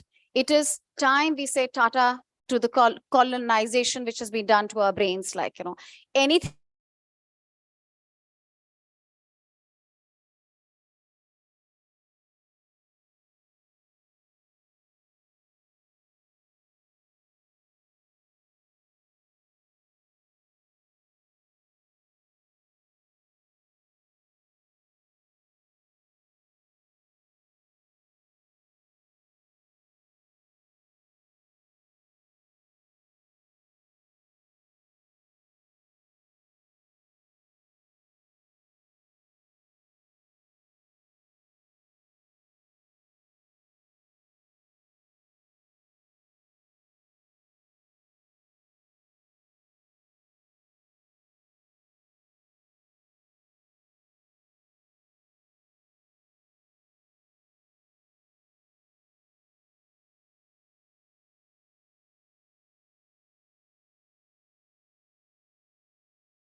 झीलों की नगरी उदयपुर अपने प्राकृतिक सौंदर्य और सांस्कृतिक खूबसूरती के लिए जाना जाता है।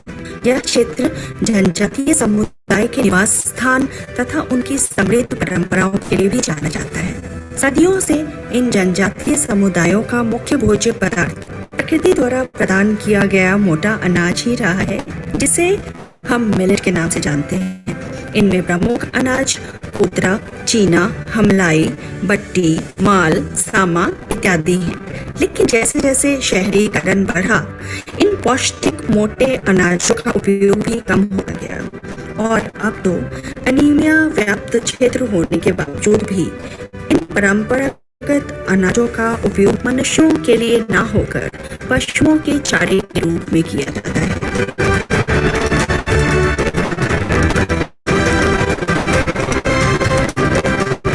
मैं वर्षा एसोसिएट प्रोफेसर हूँ IHMR यूनिवर्सिटी जयपुर में। मैं इससे पहले यूनिट पे में काम करती थी और तब से ही एक ट्राइबल एरिया का काफ़ी अच्छा एक्सपोजर था। यूथ पे जब काम करती थी और चाइल्ड मैरिजेस के लिए काफ़ी काम किया है इलाकों में, मैंने ये बहुत महसूस किया कि इनके एक अलग तरह से काम करने की ज़रूरत है जो एक हॉलिस्टिक प्रिंसिपल्स पे आधारित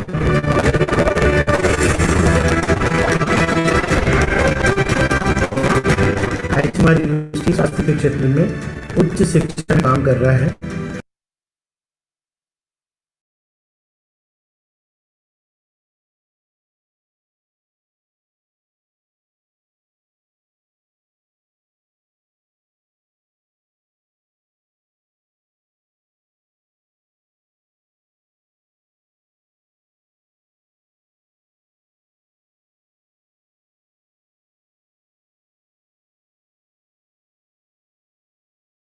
और हम कई सारी रिसर्च या अनुसंधान कार्य भी करते हैं। जो फीमेल फार्मर्स हैं उनके ऊपर विशेष रूप से कार्य कर रहे हैं और उनको हम शिक्षित कर रहे हैं, उनको प्रशिक्षण दे रहे हैं कि कैसे मिलेट उगाया जाए और कैसे खान पान को घर के अंदर ठीक किया जाए। क्योंकि आज हम सब जानते हैं कि महिलाओं की विशेष भूमिका है।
परंपराओं के लिए भी जाना जाता है। सदियों से इन जनजातीय समुदायों का मुख्य भोज्य पदार्थ प्रकृति द्वारा प्रदान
Hello, hello, hello, hello, hello, hello.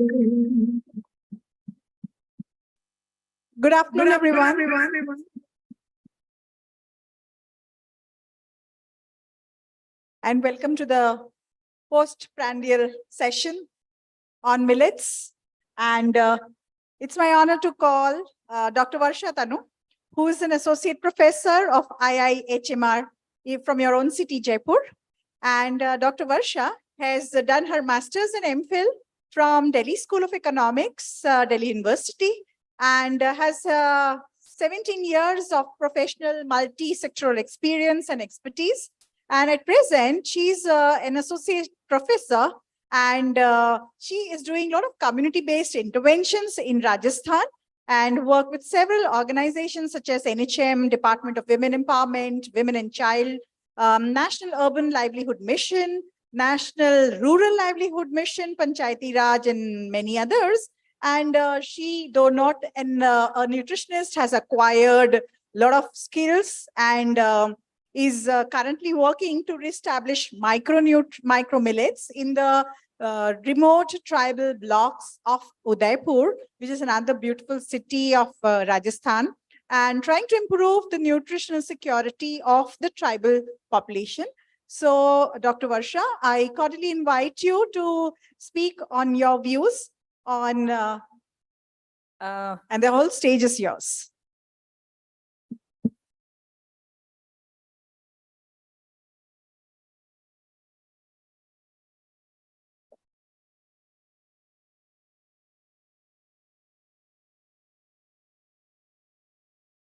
Thanks a lot to the chair, and it's a great honor to address this beautiful gathering, and especially it's really nice that all the nutrition and health sciences people are here. So as ma'am said, I mean, and thank you so much for your generous introduction. So I'll straight away come to the topic, though ma'am after lunch is taking a session and speaking about some academic intervention. I know that young kids will find it little, I'll have a tough time in retaining your interest, but I'm sure you'll definitely find it interesting, because after, I have actually clubbed all the elements of the tribal area nutrition project into a short documentary film. So definitely you're going to find it interesting. So actually, I won't go by academic introduction to what is the nutritional problem of Rajasthan, what are the challenges which people are facing, and because all thanks to the previous speakers, they have set the context very nicely, and definitely I don't need to repeat all that how millets are going to be the food for the next generation, and how millet holds much more potentiality than it has today. So basically, according to how the idea started, because according to NFHS 5 data, the only element which was not increasing, other than the all the improvements in all the parameters, was anemia. So because while comparing the data of NFHS 4 data with NFHS 5 data, only anemia was not improving. And going to much detail, if we compared at the micro level, at the at the district level, blocks level, so the remotely situated districts and blocks were much worst than what a national figure was, what a state's figure was. So that basically inspired to work something for the rural and remote areas, and something had to be done in their nutrition field, because at these as I you heard in the introduction that we are working in remote areas, remote tribal areas of Rajasthan, but going by the standards, the Udaipur rural area, and that too Kotra, Jharol and Falasia, these areas are considered to be quite remote areas, and where, absolutely a different life definition is there. Absolutely nucleated settlement with all those their own cultural settings and their own cultural habits.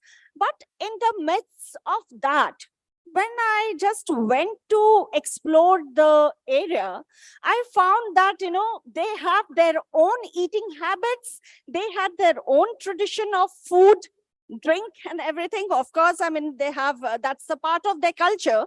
But one thing had shown little, what they call it, I'll put in a inverted comma, urbanized setting, urbanized behavior was found chips ka packet in the shops situated in Falasia, in Jharol, 91 kilometers from the, block headquarters, deep down the forest. What you'll find, what I found there was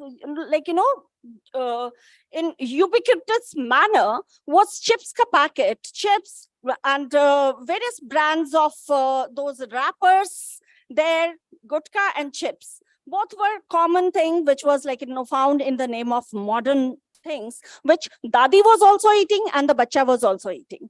No fruit seller, no vegetable seller, nothing. Because fortunately, they have a habit of, growing things in their backyard, some nutritional vegetables or something.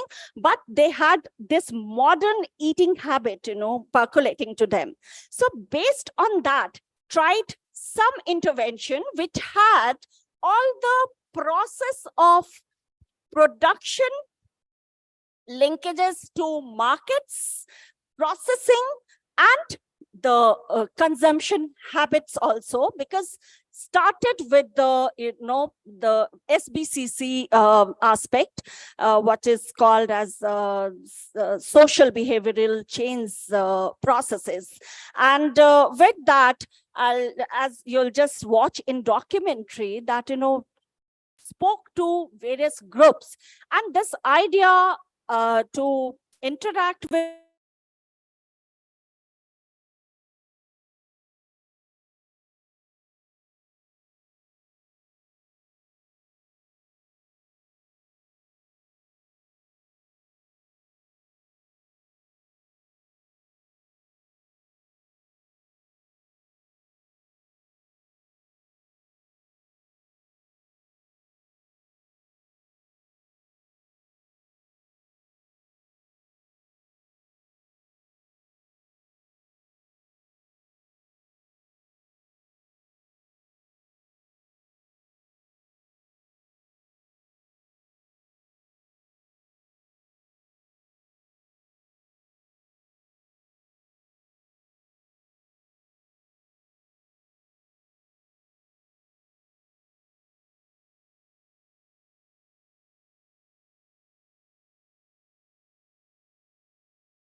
mention like,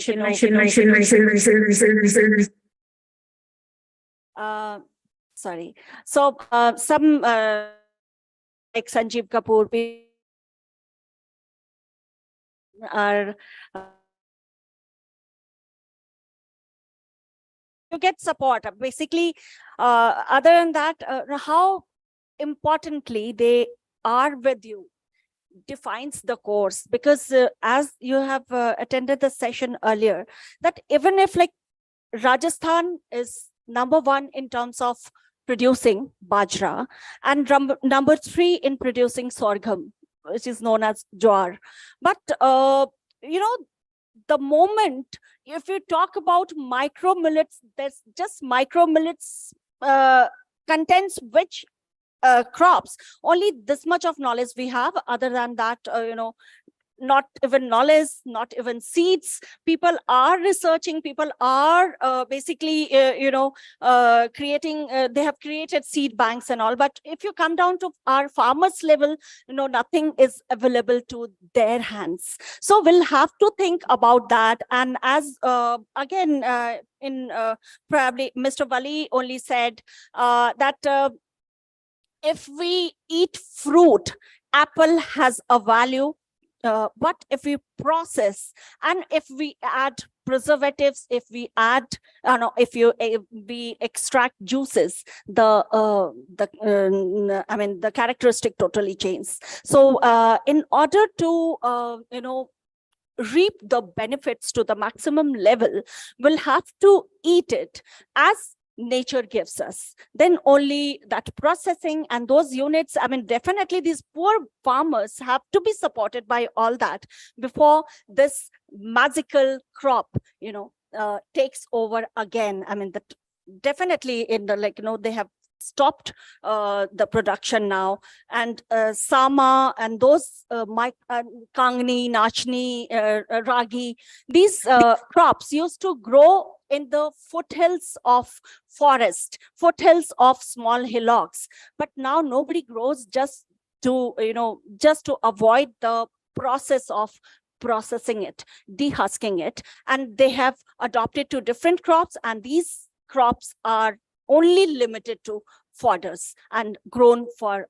whatever it is produced naturally. They cut before it gets ripened and it gets ready for giving it to their animals. So can we have last few slides? I know that time is running, and just I'll wind up in 2-3 last few slides that how things are.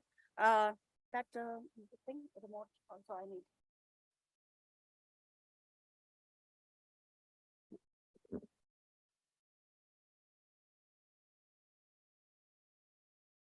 So in spite of a lot of efforts from many other organizations and millet enthusiasts, how to with the slides? So these things I'll not repeat, because these things have been talked, since morning a lot, and just a few more, later. Not happening. How to proceed? Okay. Thank you. So these slides I'll just skip. And this that way we started the intervention on Rajasthan Divas, Shri Ann Poshan campaign, and our intervention was telecasted in the entire state. And these are the areas and how basically we have completed our basic pre-assessment phase, because this project contains 3 phases, and now the implementation is going to get started with all the Anganwadi centers of 3 blocks and 5 panchayats. So, and then once the implementation gets over after 6 months, will measure the after effect of what have been the changes in their nutrition level, and that includes BMI level, their HB level, and other parameters also. And we are conducting this test along with the district health department. They are supporting us with even taking out blood samples and measuring the hemoglobin level all again. So the results of the first phase are with us, and the results are even more shocking than NFHS data 5. So at local level, at all the assessment, hemoglobin is according to NFHS data, it is 55%, but at local level, at block level, when we conducted the test, it is 67 to 72% anemia. So it was the intervention is much needed there. So all these focus group discussion and all those nutrition related exercises happened in a lot of different villages, and a lot of ice-breaking exercises. So this intervention happened, and I'm happy that small intervention of 3 blocks, but all the public representatives and administrative support was there, and they all came at one platform to with this determination. Then CM also came down, and CM took part in that MOU signing event, and we all are now looking forward. So this is like no challenges and everything is there. Just the thing is that whatever we do in laboratories, whatever we do in small interventions at different areas at any agencies level, I have this I strongly make my point, and I make it a point in at all the forums that all those interventions and research need to go down to farmers level, and in terms of their commercialization, and a lot of startups are growing with millet products and all. So that's why we need to basically bridge the gap of supply also, because that's in the same rate. And someone spoke about the cost also, the high cost of micro millets especially. So just to bring that cause, we are specially working with the women farmers, and we are just trying to encourage them to bring more area under millet cultivation, which they have left many years, 1 generation ago. So, and this year I'm very happy to announce that this video of seed sowing festival we have shown of 2.5 months ago, and already much larger area is under micro millet cultivation after many years. So this is one encouraging trend, and lots abhi kehte hai na, so in Hindi that abhi to bas trailer hai, so a lot of results are going to come, and I'm very excited about this intervention. So keeping the fingers crossed, and hopefully next year we'll share much more facts with you, what was the result of intervention, and we'll have fact-based findings. So thank you very much, Chair, and thank you very much IIS University to give me a chance to share my this small intervention, and probably next year maybe you'll get the stage 2 results. So I'm looking forward. Thank you so much. Thank you. Thank you, Dr. Varsha Tanu. That was indeed a very elaborative work of community nutrition. And as we say that we need to move out from our laboratories, and extension education is the need of the hour. She very articulately showed that social behavior change communication, and that too at all 3 levels: the micro level, that is individual level; the meso level, that's the community level; and the macro level, engaging the politicians and the lawmakers with her. So that's the SEM model, the socio-ecology model of SBCC, social and behavior change communication.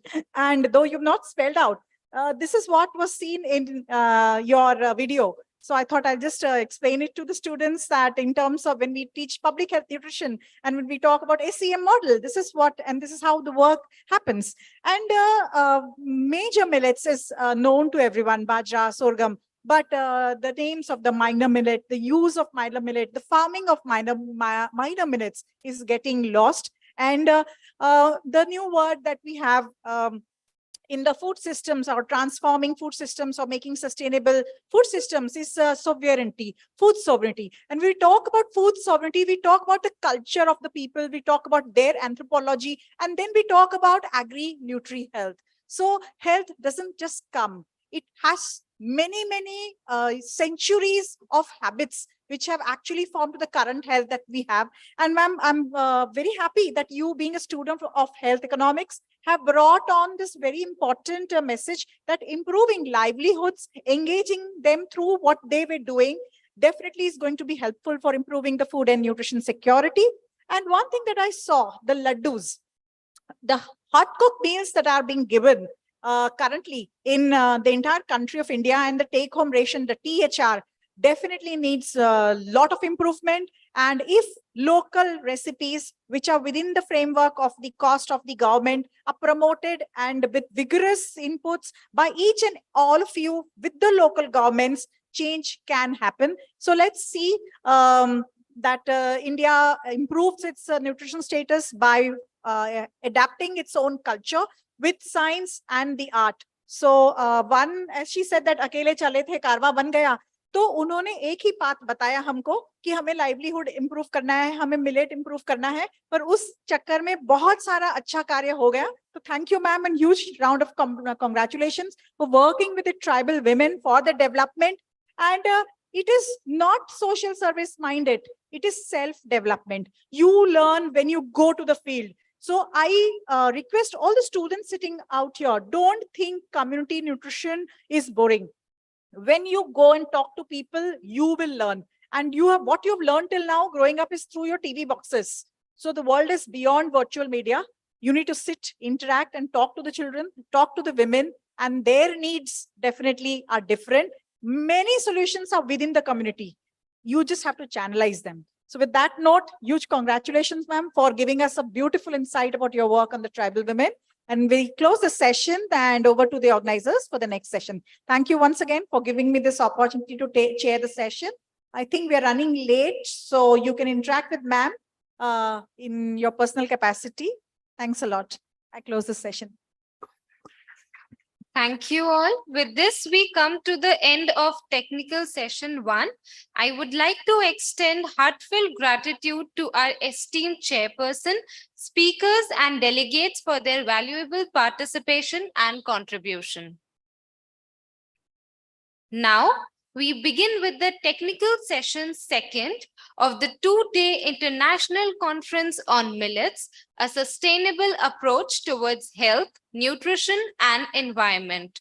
The theme of the session is entrepreneurial opportunities in millet industry. Our esteemed chairperson for the session is Professor Mukta Agarwal, and speakers for the session are Dr. Tanushree Singh, CEO and co-founder Basic Foods Jaipur, and Chef Dr. Saurabh Sharma, Associate Professor Amity University Jaipur. I request conference convener and director, School of Home Science, Professor Ela Joshi, to felicitate Professor Mukta Agarwal.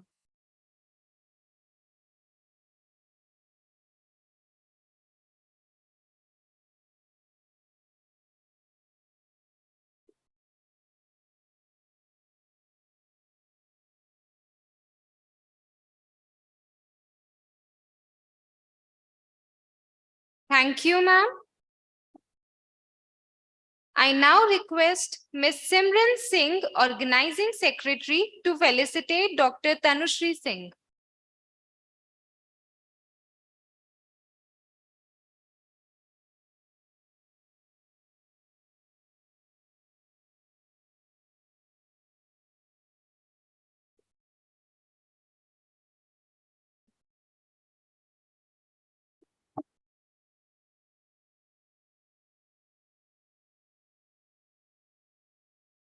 Thank you, ma'am.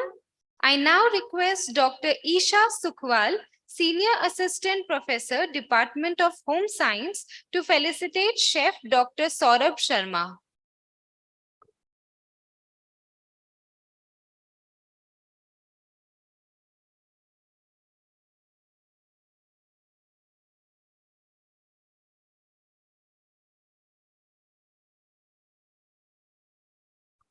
Thank you, ma'am. I request Professor Mukta Agarwal to please take her seat on the stage. It is my honor to introduce the chairperson of this session, Professor Dr. Mukta Agarwal. Dr. Agarwal is a former principal, Maharani College, University of Rajasthan. She is an expert of food and human nutrition and the former coordinator, State Center of Excellence and Nutrition, supported by UNICEF at Department of Home Science, University of Rajasthan. Dr. Agarwal has over 37 years of experience in teaching and research. Her areas of research are public health nutrition and food science and quality control. She has guided 16 PhD students, published 68 research papers, 3 books, 3 booklets, and completed 14 projects funded by UGC and UNICEF in areas including maternal and child malnutrition, and adolescent health. She is presently engaged in working on improving dietary diversity through use of local food system among women and children and innovative food product development. May I invite Professor Mukta Agarwal to kindly take over the proceedings. Thank you for the elaborate introduction. Good afternoon, namaskar.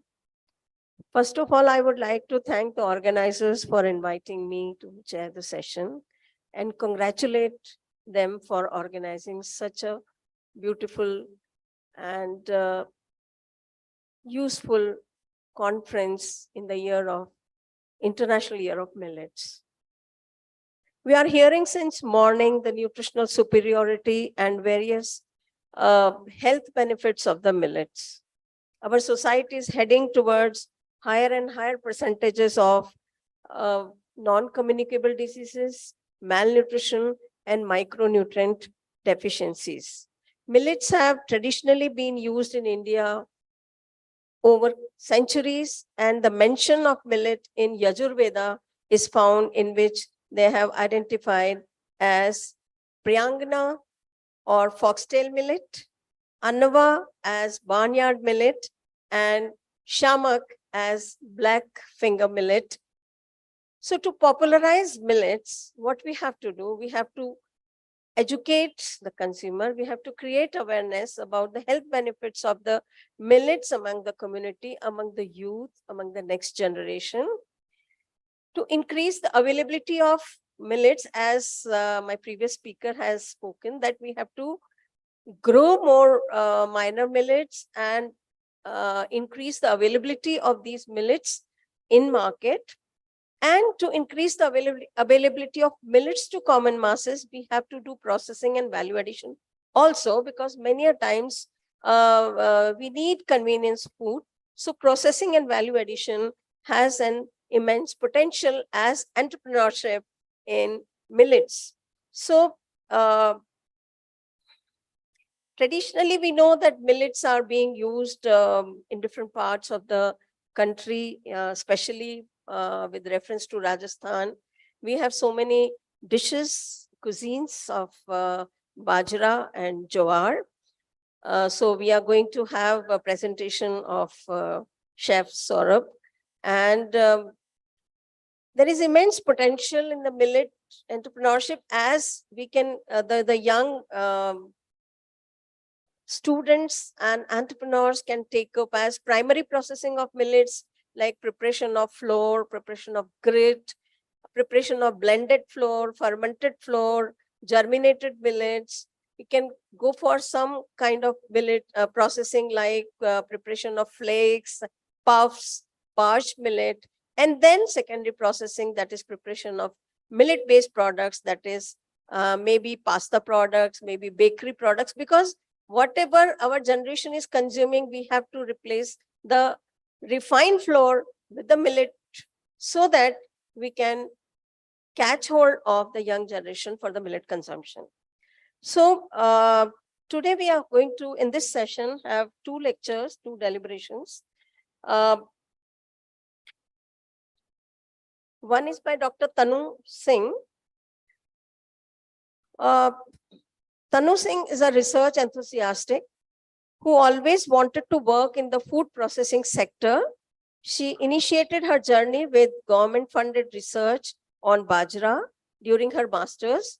She has holds a gold medal and a national fellowship in foods and nutrition. In her professional stint, she has worked with Apollo hospitals in New Delhi. She also contributed a few years in research and teaching, undergraduate and master's student in different government organizations. A realization that packaged food is either unhealthy or inedible during her hectic work schedule headed her towards entrepreneurship. She incorporated Benzik with two of her friends in 2019. She is a founder and CEO of a Basic Food Studio, decorated in nutrition science with national fellowship, majored in clinical nutrition and gold medalist DST fellow. She's passionate about good food, nutrition science, life sciences, agriculture, and environment. Also, she has been actively working in trying to burst the myth that food convenience comes at the cost of zero nutrition. So I invite Dr. Tanushree Singh for her presentation.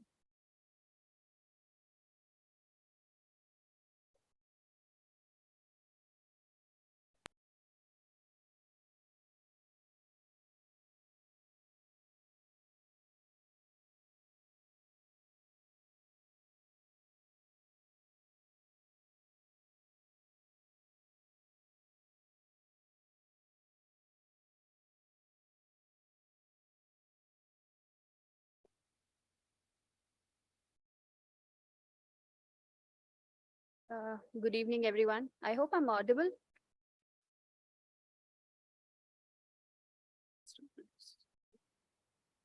अच्छा, pointer इधर है.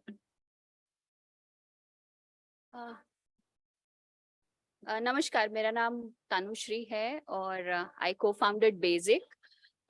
Basic is simply, we are trying to fix the fundamentals in food.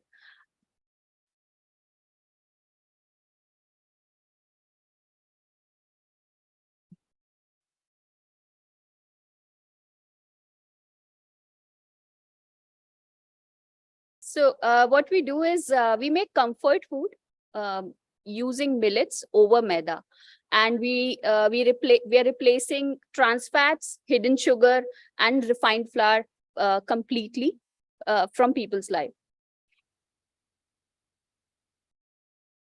Why millets, you may ask? Like in subah se, I think there's so much millet. I think now you completely understand why millets. I briefly will try to explain, some clinical aspects of millet. Other than the fact that they are the first grain, reportedly the first grain consumed by humans, probably why our ancestors were healthier and wiser than us. And also they're very healing in terms of, they reduce disease risk.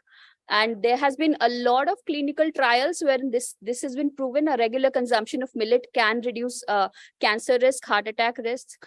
They have, eating millet can have better glucose control. Not just that, millets are incredibly environmentally friendly. They take 80% less water than wheat. And so it's good for people, for farmers, and for the earth.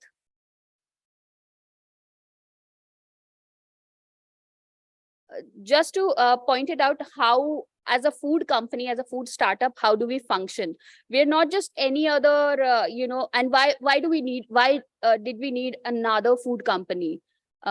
So we're not just a food company who would just take product and put our label and names. Our real process starts literally from sowing seeds. So we have standardized bajra seeds, jowar seeds, and those seeds were distributed to our farmer network. Once the crop is mature, we purchase the millets from farmers, and from milling to packaging, everything happens in-house.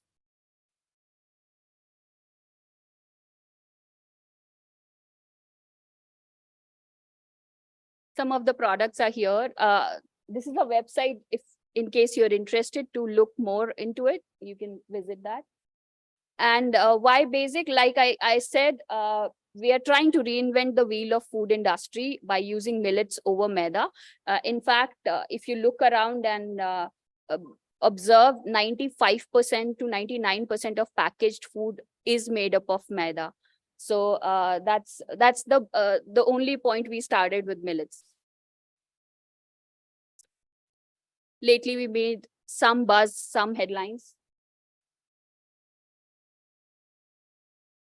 As a startup, we were awarded by Rajasthan government as the best startup in millet segment. We are funded by Ministry of Agriculture, Government of India. We are also one of the startups by US Embassy's incubator, Nexus. We are Amazon Sambhav's top 100 startups and top 5 millet startup from by Millet Movement of India.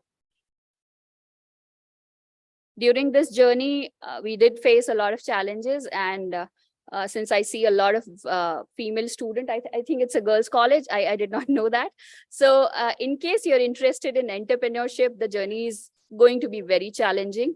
And either way, I would always push you towards entrepreneurship, because I think as Indians and as women, we're not encouraged a lot to pursue business, to generate jobs, and to build empires.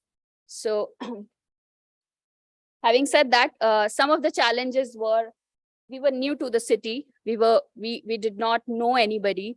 All 3 of us do not come from business background, and we did not have any network or people known to us, and we were just trying to build a business which was, it wasn't even conceived few years back. There was no market.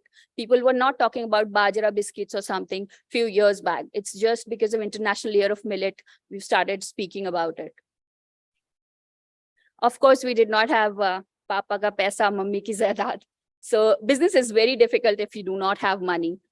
And gender bias, it's I'm not sure if it's a little controversial, but yes, the percentage of women in business, it's very, very, very low. There has been a lot of cohorts when I am the only founder sitting in the panel. There have been boardroom meetings when I am the only female. There have been cohorts wherein I am the only founder representing a business. So of course, I would not shy away from saying that this is a man's world, and we are trying to build a little footprints here. But there were some good things about our journey, and if I can, the top 3 things that worked for us. One is friendship. These are my co-founder, Reema and Sonia. So we are not just co-founders, we are also kind of co-founders for life. So from bacche ka exam hai to company ka audit report, everything is a shared responsibility. So that worked for us. We've been very, very innovative in terms of our business, whether changing the packaging or creating a recipe, or if you look at our social media, if you look at the packaging, if you look at the product that we conceived. Before us, there was no bajra choco chip existed. Before us, there was no jawar naan khatai existed. Now there is.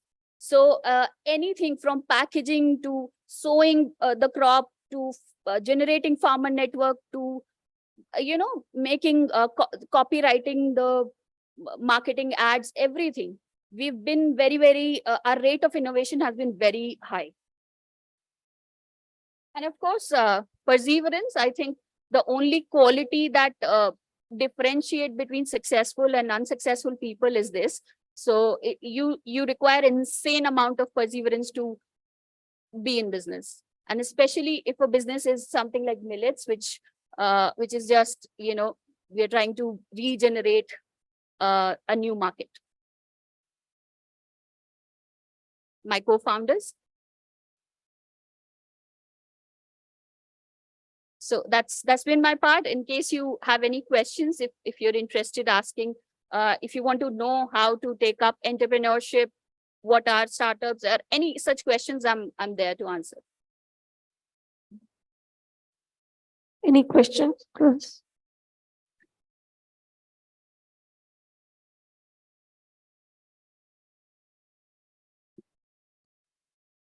Yes.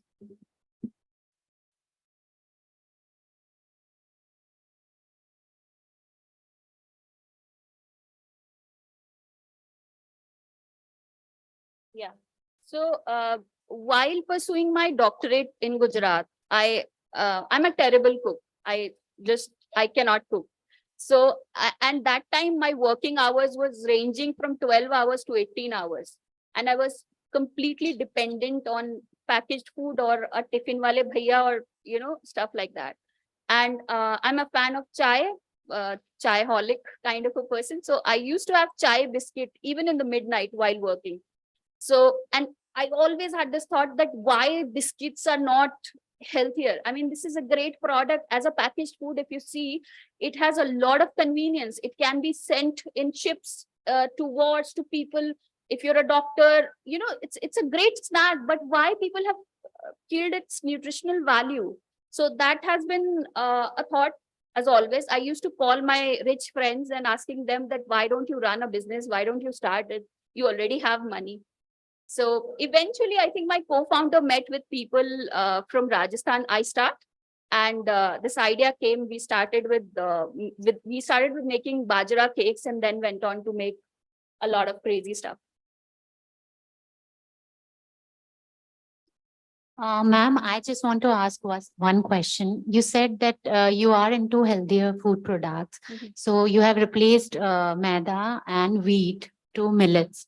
So what about the fat part for naan khatais and other products also? Right. So can you just give us some insights with that? I said I replaced maida, trans fat, and hidden sugar. So all the product from Basic are made in natural fats. It's either unsalted butter or desi ghee. About sugar, we have a lot of products that are made in jaggery, pure jaggery. And I don't think you'll find a lot of products in Indian or even in US markets wherein the millet composition, the flour composition is 100% millet. We have that.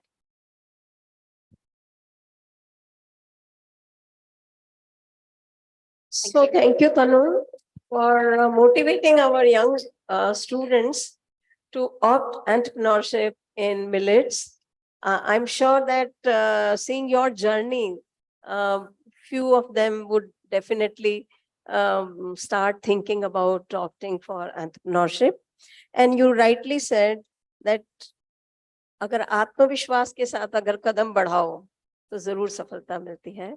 और आपने बताया कि there is a need of a good team, perseverance, and faster rate of innovation. You need that. You have to work in all areas: packaging, labeling, taking trademark, and everything. So a good teamwork is definitely a boon to a good entrepreneur. So thank you so much. Thank you. Thank you. Our next speaker is Chef Dr. Saurabh Sharma. Having served the world with his delicious delicacies, Dr. Chef Saurabh Sharma has become an integral part of chef association like World Association of Chef Society, France International Chef Union UK, Indian Federation of Chef Association India, Indian Culinary Forum, and all-in-one Rajasthani celebrity, chef, educator, humanitarian, and a media personality. Dr. Chef Saurabh is compassionate towards cooking and promoting regional cuisines to the world. That is why he himself did his doctorate research on the forgotten recipes of Rajasthan with title Culinary Heritage of Rajasthan and its impact on Rajasthan tourism and economy, sustainability issues. challenges and implications. He is known as a passionate trainer and facilitator who has been a mentor to many competent chefs who are currently working all over the globe. He is a certified culinary instructor by American Culinary Federation and American Hotel and Lodging Educational Institute, USA. He believes in the age-old authentic Rajasthani cuisines being not only for being full of flavors, but also healthy. Dr. Chef Saurabh carries within him an inner drive and a passion for sharing his wisdom and knowledge about the hospitality industry. With more than 17 years of experience in the food and education industry, with significant contribution in research, he has authored 3 books, many research publications for reputed journal, and has received 5 copyrights and 3 patents from Government of India for his work. He has successfully achieved a world record in making the largest and the heaviest lasagna recorded in India Book of Records, and maximum varieties of basundi recorded by Limca Book of Records. He has been appointed by a jury member for MasterChef India for Jaipur and Delhi audition.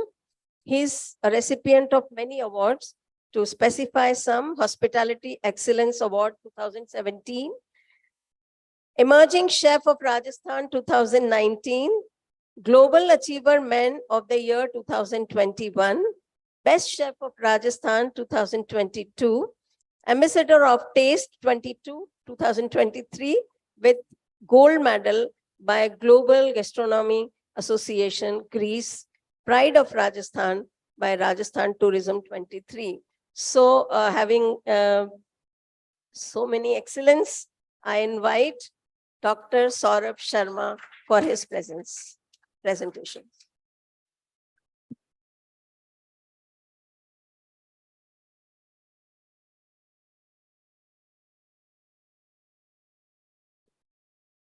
Amangani, am I audible?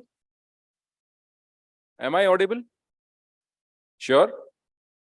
खाना खाने के बाद नींद तो नहीं आ गई? अभी ma'am से मैं बात यही कर रहा था कि सुबह से जब सेशन चल रहे होते हैं किसी भी सेमिनार कॉन्फ्रेंस में, तो जो लास्ट स्पीकर होता है उसके पास कुछ खास बचता नहीं है बोलने के लिए. सो आई एम रियली सॉरी कि वाकई में मेरे पास कुछ ज्यादा है नहीं बोलने के लिए, बट जब यहाँ पे आए हैं, पोडियम पे खड़ा कर दिया गया है और चेयरमैन साहिबा ने जिम्मेदारी दी है बोलने की, तो कुछ ना कुछ तो बोलना पड़ेगा. Okay, topic is promoting millet through culinary heritage of Rajasthan. So what is culinary heritage according to you? कोई आंसर करेगा please? What is culinary heritage? क्या होता है culinary heritage? You know, I want this session interactive. मैं उन लोगों में से नहीं हूं जो बोल के चला जाऊंगा, मैं आप लोगों को भी मजबूर करूंगा बोलने के लिए. Anyone?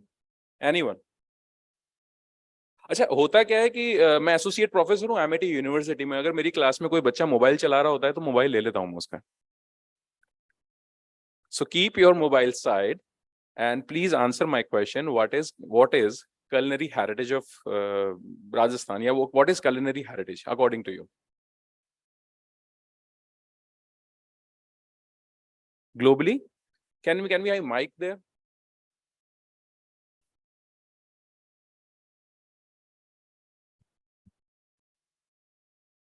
Mass consumption basically. All right. Anyone else? Sorry. All right. जो सदियों से खाया जाए, या सिंपल हम अगर बात करेंगे तो that food belongs to our दादी नानी वाला kitchen. Am I right? So millet is very recent addition. अगर मैं गलत नहीं हूं तो millet is very recent addition to our culture. Is it so? ऐसा है? No. तो सदियों से खाया जा रहा है, हम भूल गए हैं खाना उसको. ऐसा हुआ है कुछ ना कुछ. You don't like it much? Okay, so I am here to create something special or what should I say? कुछ ऐसी recipes मैं आप लोगों के साथ share करने वाला हूं जो आपकी जो रेगुलर डाइट है और जो मिलेट को लेके एक बोरियत जो होती है उसको हटा देंगे। ऑलराइट, सो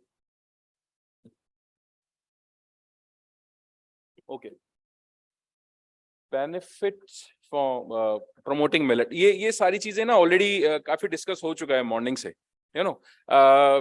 बाजरा एक ऐसा क्रॉप जो सदियों से खाया जा रहा है राजस्थान में, राइट?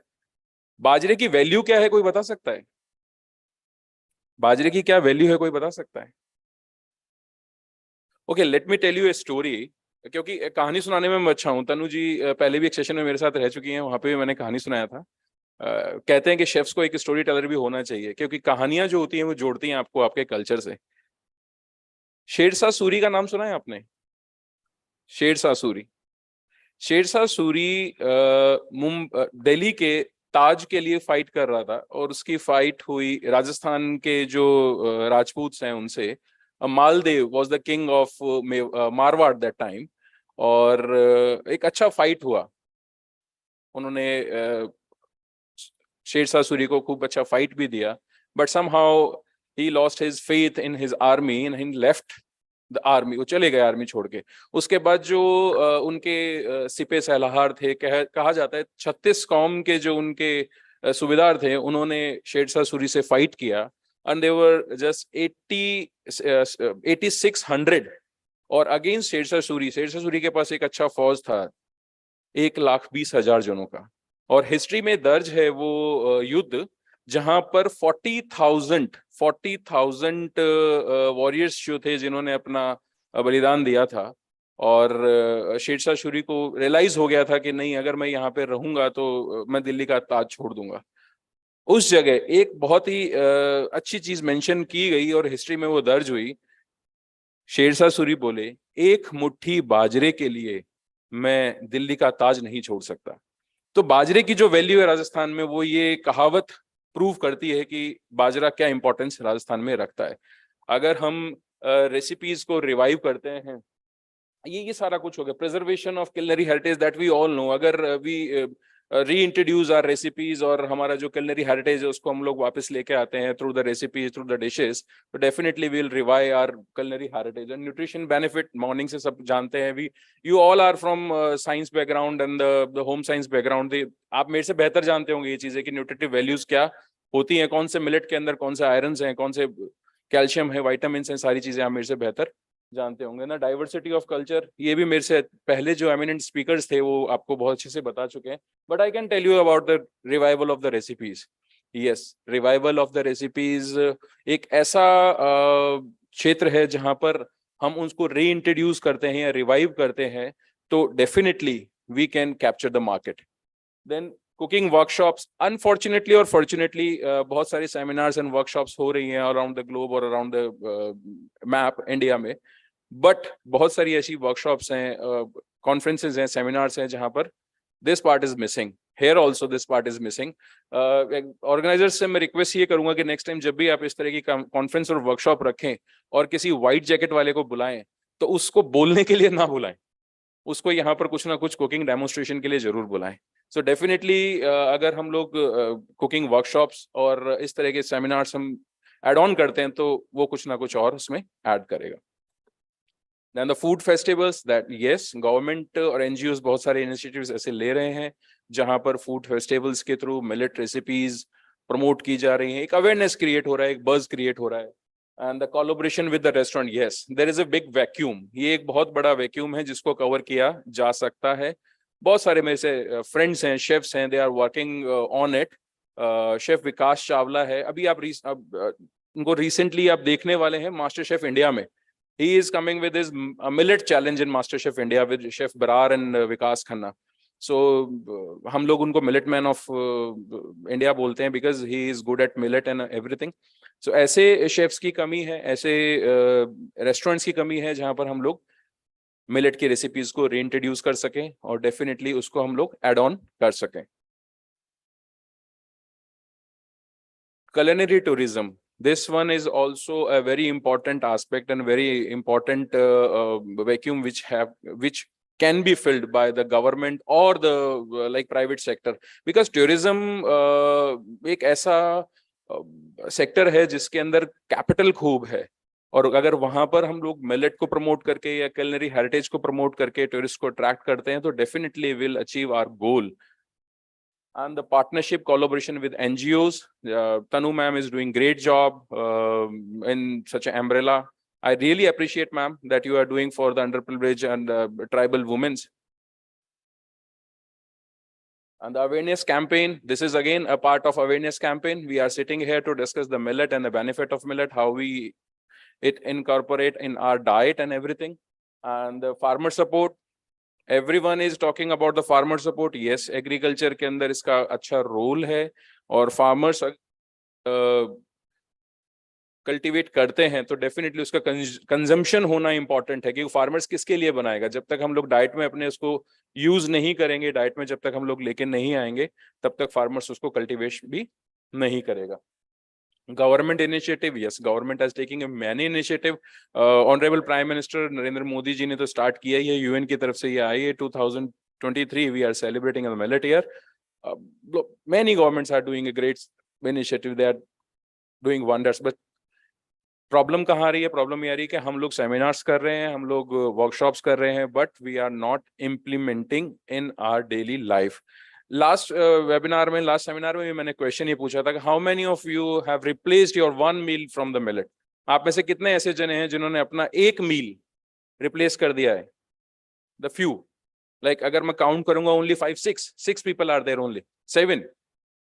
सो ये कॉन्फ्रेंसेस सेमिनार्स होना, मैं पीपीटी अलग तैयार करके लेके आया था, बोल मैं कुछ और रहा हूँ, बिकॉज ये सारी डिस्कस ऑलरेडी आप लोगों से हो चुका है. मैं जो कन्वे करना चाह रहा हूँ अपना मैसेज वो ये है कि ये सेमिनार्स, वेबिनार्स, कॉन्फ्रेंसेस, इन सब का जो मोटिव है, मोटिव डिस्कशन नहीं है, इम्प्लीमेंटेशन है. अगर आप इम्प्लीमेंट नहीं करेंगे अपनी लाइफ में, ना तो फार्मर उगा पाएगा, ना प्रोडक्ट बना पाएगी कंपनी, ना उसका मार्केट हो पाएगा, और जो न्यूट्रिशन की हम लोग बात कर रहे हैं, वो माल न्यूट्रिशन की हम लोग बात कर रहे हैं या एनीमिया की हम लोग बात कर रहे हैं, तो वो चीजें जहां हमको ट्रांसफर करनी है वहां पे वो नहीं हो पाएंगे.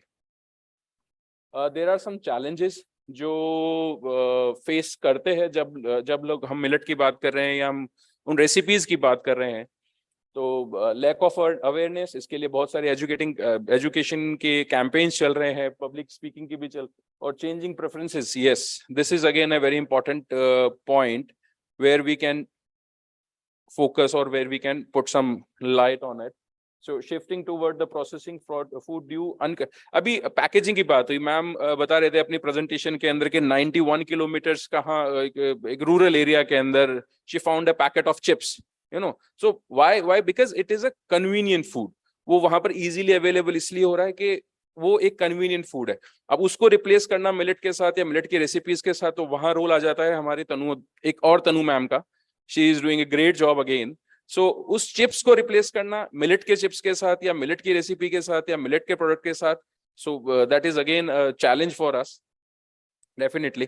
These are some points. Again the cultural acceptance, ये इसकी हम लोग बात कर रहे थे, वर्मा मैम, प्रोफेसर वर्मा, हम बात कर रहे थे इसकी. So adapting traditional dishes to the modern taste while preserving culinary heritage. So let me tell you, I have demonstrated a recipe at Red Fort during the Bharat Parv. वहां पे मैंने क्या किया था कि very famous recipe from Italy is known as risotto. आप लोगों ने खाया भी होगा risotto. उसको मैंने रिप्लेस किया था. risotto जो ग्रेन है, risotto के जो राइस है, उसको मैंने रिप्लेस किया था हमारे ज्वार और बाजरा के साथ. और the same process I cooked, उसको नाम भी मैंने ऐसे दिया था, Thar grain risotto. So I prepared that dish with bajra and the jowar with the same preparation जो एक उसके लिए लगती है. सो कहने का मेरा मकसद ये है कि जो हम रेसिपीज कर रहे हैं ट्रेडिशनल ग्रेन के साथ जो हम कर रहे हैं, अगर इंटरनेशनल रेसिपीज के साथ हम लोग उसको रिप्लेस करते हैं या कहीं उसको इनकॉर्पोरेट करते हैं, तो डेफिनेटली एक इंटरनेशनल मार्केट के अंदर भी हम लोग उसको लेके जा सकते हैं. So ये कुछ there are some balancing challenges and opportunities. Government support, yes, government support कर ही रही है. Community engagement, ये एक important factor है. सही, मैंने अभी जो आपको बोला ना कि आप यहाँ पे सेमिनार से जा रहे हैं, आज ये आप अपने साथ एक चीज लेके आप जाइए कि यस, मेरे को 21 मील्स हैं. 21 meals like 7 meals in 3 meals in a day or for 7 days 20 meals are there, तो 20 meals में से मेरे को एटलीस्ट 10 meals मेरे रिप्लेस करने हैं। तो इस सेमिनार का, इस वेबिनार का, इस कॉन्फ्रेंस का मकसद सॉल्व होगा। अदरवाइज मैं बहुत सारी वेबिनार्स में, कॉन्फ्रेंसेस में, सेमिनार्स में जाके आ चुका हूं, बट उसके बाद क्या, what is after the seminar? Implementation की कमी डेफिनेटली कहीं ना कहीं है। गवर्नमेंट इनिशिएटिव ले रही है, गवर्नमेंट काम कर रही है, गवर्नमेंट अवेयरनेस कर रही है, गवर्नमेंट सब्सिडी भी दे रही है, पॉलिसीज भी बना रही है, बट हमारा खुद का इन्वॉल्वमेंट कहाँ है? That is missing somewhere in our life. So उसके लिए हमको काम करना पड़ेगा। प्रिजर्वेशन ऑफ सेम थिंग, अगर मिलेट की रेसिपीज को हम लोग इनकॉर्पोरेट करते हैं, इंट्रोड्यूस करते हैं, रिवाइव करते हैं, culinary हेरिटेज के साथ हम लोग उसको जोड़ते हैं, तो definitely will preserve our heritage and the integration of millet, the preserving traditional nutrition dishes, environment sustainable, that we all know, crop less water, cultivation easy है, fertilizer की जरूरत नहीं है, अपने आप crop उग जाता है। The benefit for the farming, benefit of the farming, farmers को benefit तभी मिल पाएगा जब उसका consumption बढ़ेगा, और consumption जब बढ़ेगा जब आप उसको अपने daily life में use करोगे। So this is there is a dish, ये एक और डिश है जो जिसकी स्टोरी मैंने लास्ट उसमें कॉन्फ्रेंस में भी सुनाया था, तो let me tell you this story also. Jodhpur का नाम आप लोगों ने सुना है? जोधपुर कब बना है आपको पता है? कौन से सन में बना है जोधपुर? 15-16 सेंचुरी के आसपास का जोधपुर है। जोधपुर के बनने के पीछे की कहानी क्या है?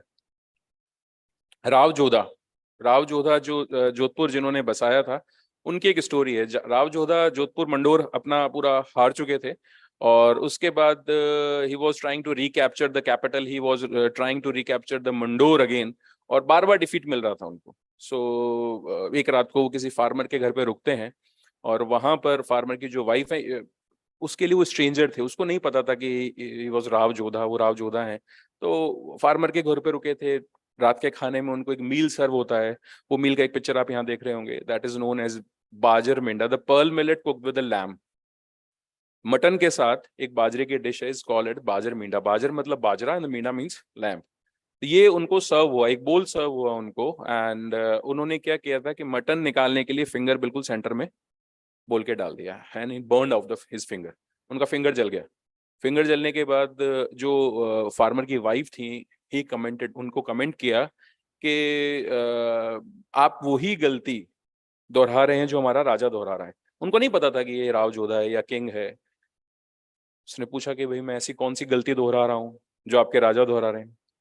उन्होंने एग्जाम्पल दिया कि जैसे हमारे राजा को मंडोर कैप्चर करना है, वो सिटी कैप्चर करना चाह रहे हैं, बट उसके सराउंडिंग्स के बारे में वो नहीं सोच रहे हैं। The same thing you are doing here. आपको मटन का पीस तो खाना है, बट उससे पहले अगर आप साइड का बाजरे का जो बोल है उसको फिनिश करेंगे, तो ultimately you will get the mutton वाला पीस। तो सेम थिंग, अगर हमारे राव जोधा को मंडोर कैप्चर करना है, तो सराउंडिंग्स को पहले कैप्चर करेंगे, उसके बाद वो मंडोर अल्टीमेटली उनके कैप्चर में आ ही जाएगा। तो ये डिश इंस्पिरेशन बना राव जोधा के लिए। उन्होंने सेम यही किया, मंडोर के सराउंडिंग्स को कैप्चर किया, और अल्टीमेटली मंडोर को कैप्चर करके उसको कैपिटल बनाया और जोधपुर बसाया। सो इट इज स्ट्रेंज कैसे एक डिश किसी भी राजा के लिए इंस्पिरेशन बन सकता है, और उससे एक बहुत बड़ी हिस्ट्री जुड़ सकती है। जोधपुर के अंदर अगर आप जाओगे तो ये रेसिपी आपको बहुत हाउस होल्ड्स में नॉर्मली बनती हुई मिलेगी, लेकिन यही रेसिपी किसी फॉरेनर को अगर मैं अपने रेस्टोरेंट में स्टोरी के साथ सर्व करूंगा तो एक अलग एडिशन मिलेगा। सो that is reviving the recipe, that is culinary heritage of Rajasthan, and that is how we can add the millet in our daily life. Thank you very much. Any question? No question? Any question? Okay, one more thing that I would like to share. I'm open to work with anyone for the workshop only. No, अगर आपको workshop चाहिए millet पे तो I am okay, मैं कर सकता हूँ, और फ्री ऑफ कॉस्ट कर सकता हूँ। Thank you very much. So thank you Chef Saurabh for बहुत अच्छा बताने के लिए। और ये आपने सही कहा कि लोगों को ये बताना जरूरी है कि मिलेट को कैसे पकाया जाता है। Exactly. और क्या हमारी कुजीन्स रही है, जो आज की जनरेशन को बताना जरूरी है कि ये मिलेट ऐसे पकाया जाता था, और अब उसको हम क्योंकि हेल्दियर रेसिपी के फॉर्म में हम उसे अडॉप्ट करते हैं। आज हमारी होटल इंडस्ट्री में भी रेसिपीज मिलेट की ज्यादा से ज्यादा अगर इनकॉर्पोरेट करेंगे तो टूरिज्म को भी बढ़ावा मिलेगा। खासतौर पे आरटीडीसी की होटल्स में भी हम मेन्यू में मिलेट रेसिपीज को हमें इंक्लूड करना चाहिए।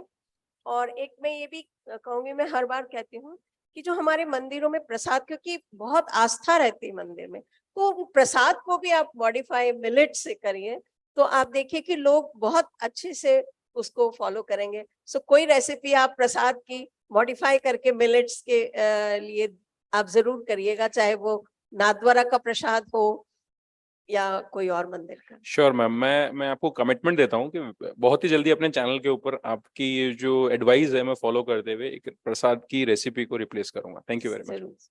क्योंकि मुझे याद है कि हम गोविंद देव जी के मंदिर में जब कुट्टू के लड्डू एकादशी को मिलते हैं, तो बहुत लोग सिर्फ कुट्टू के लड्डू खाने के लिए वो गोविंद देव जी के मंदिर एकादशी को जाते हैं। Exactly. और उससे काफी बढ़ावा भी मिलता है मिलेट्स को। So thank you so much. Thank you ma'am, thank you very much. So with this, I end the session. Thank you all. With this, we come to the end of technical session second. I would like to extend heartfelt gratitude to our esteemed chairperson, speakers, and delegates for their valuable participation and contribution. Before concluding today's proceedings, we would like to acknowledge the presence of one of the judges of the poster presentation. She is Dr. Charu Sharma, Associate Professor and Additional Head, Department of Biotechnology, IIS deemed to be University. I now request Dr. Mani G. Singh, Senior Assistant Professor, Department of Home Science, to felicitate her.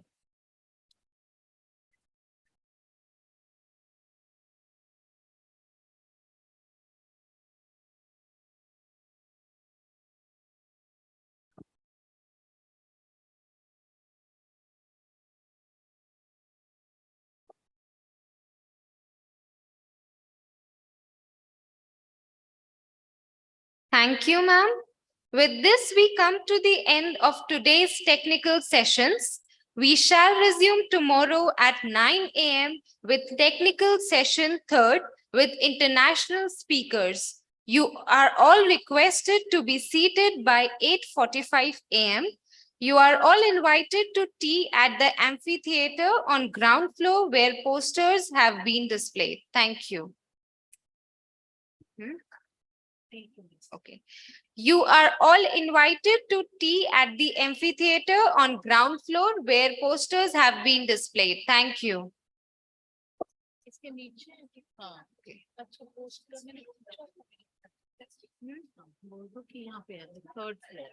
Sorry, the tea is being served at the third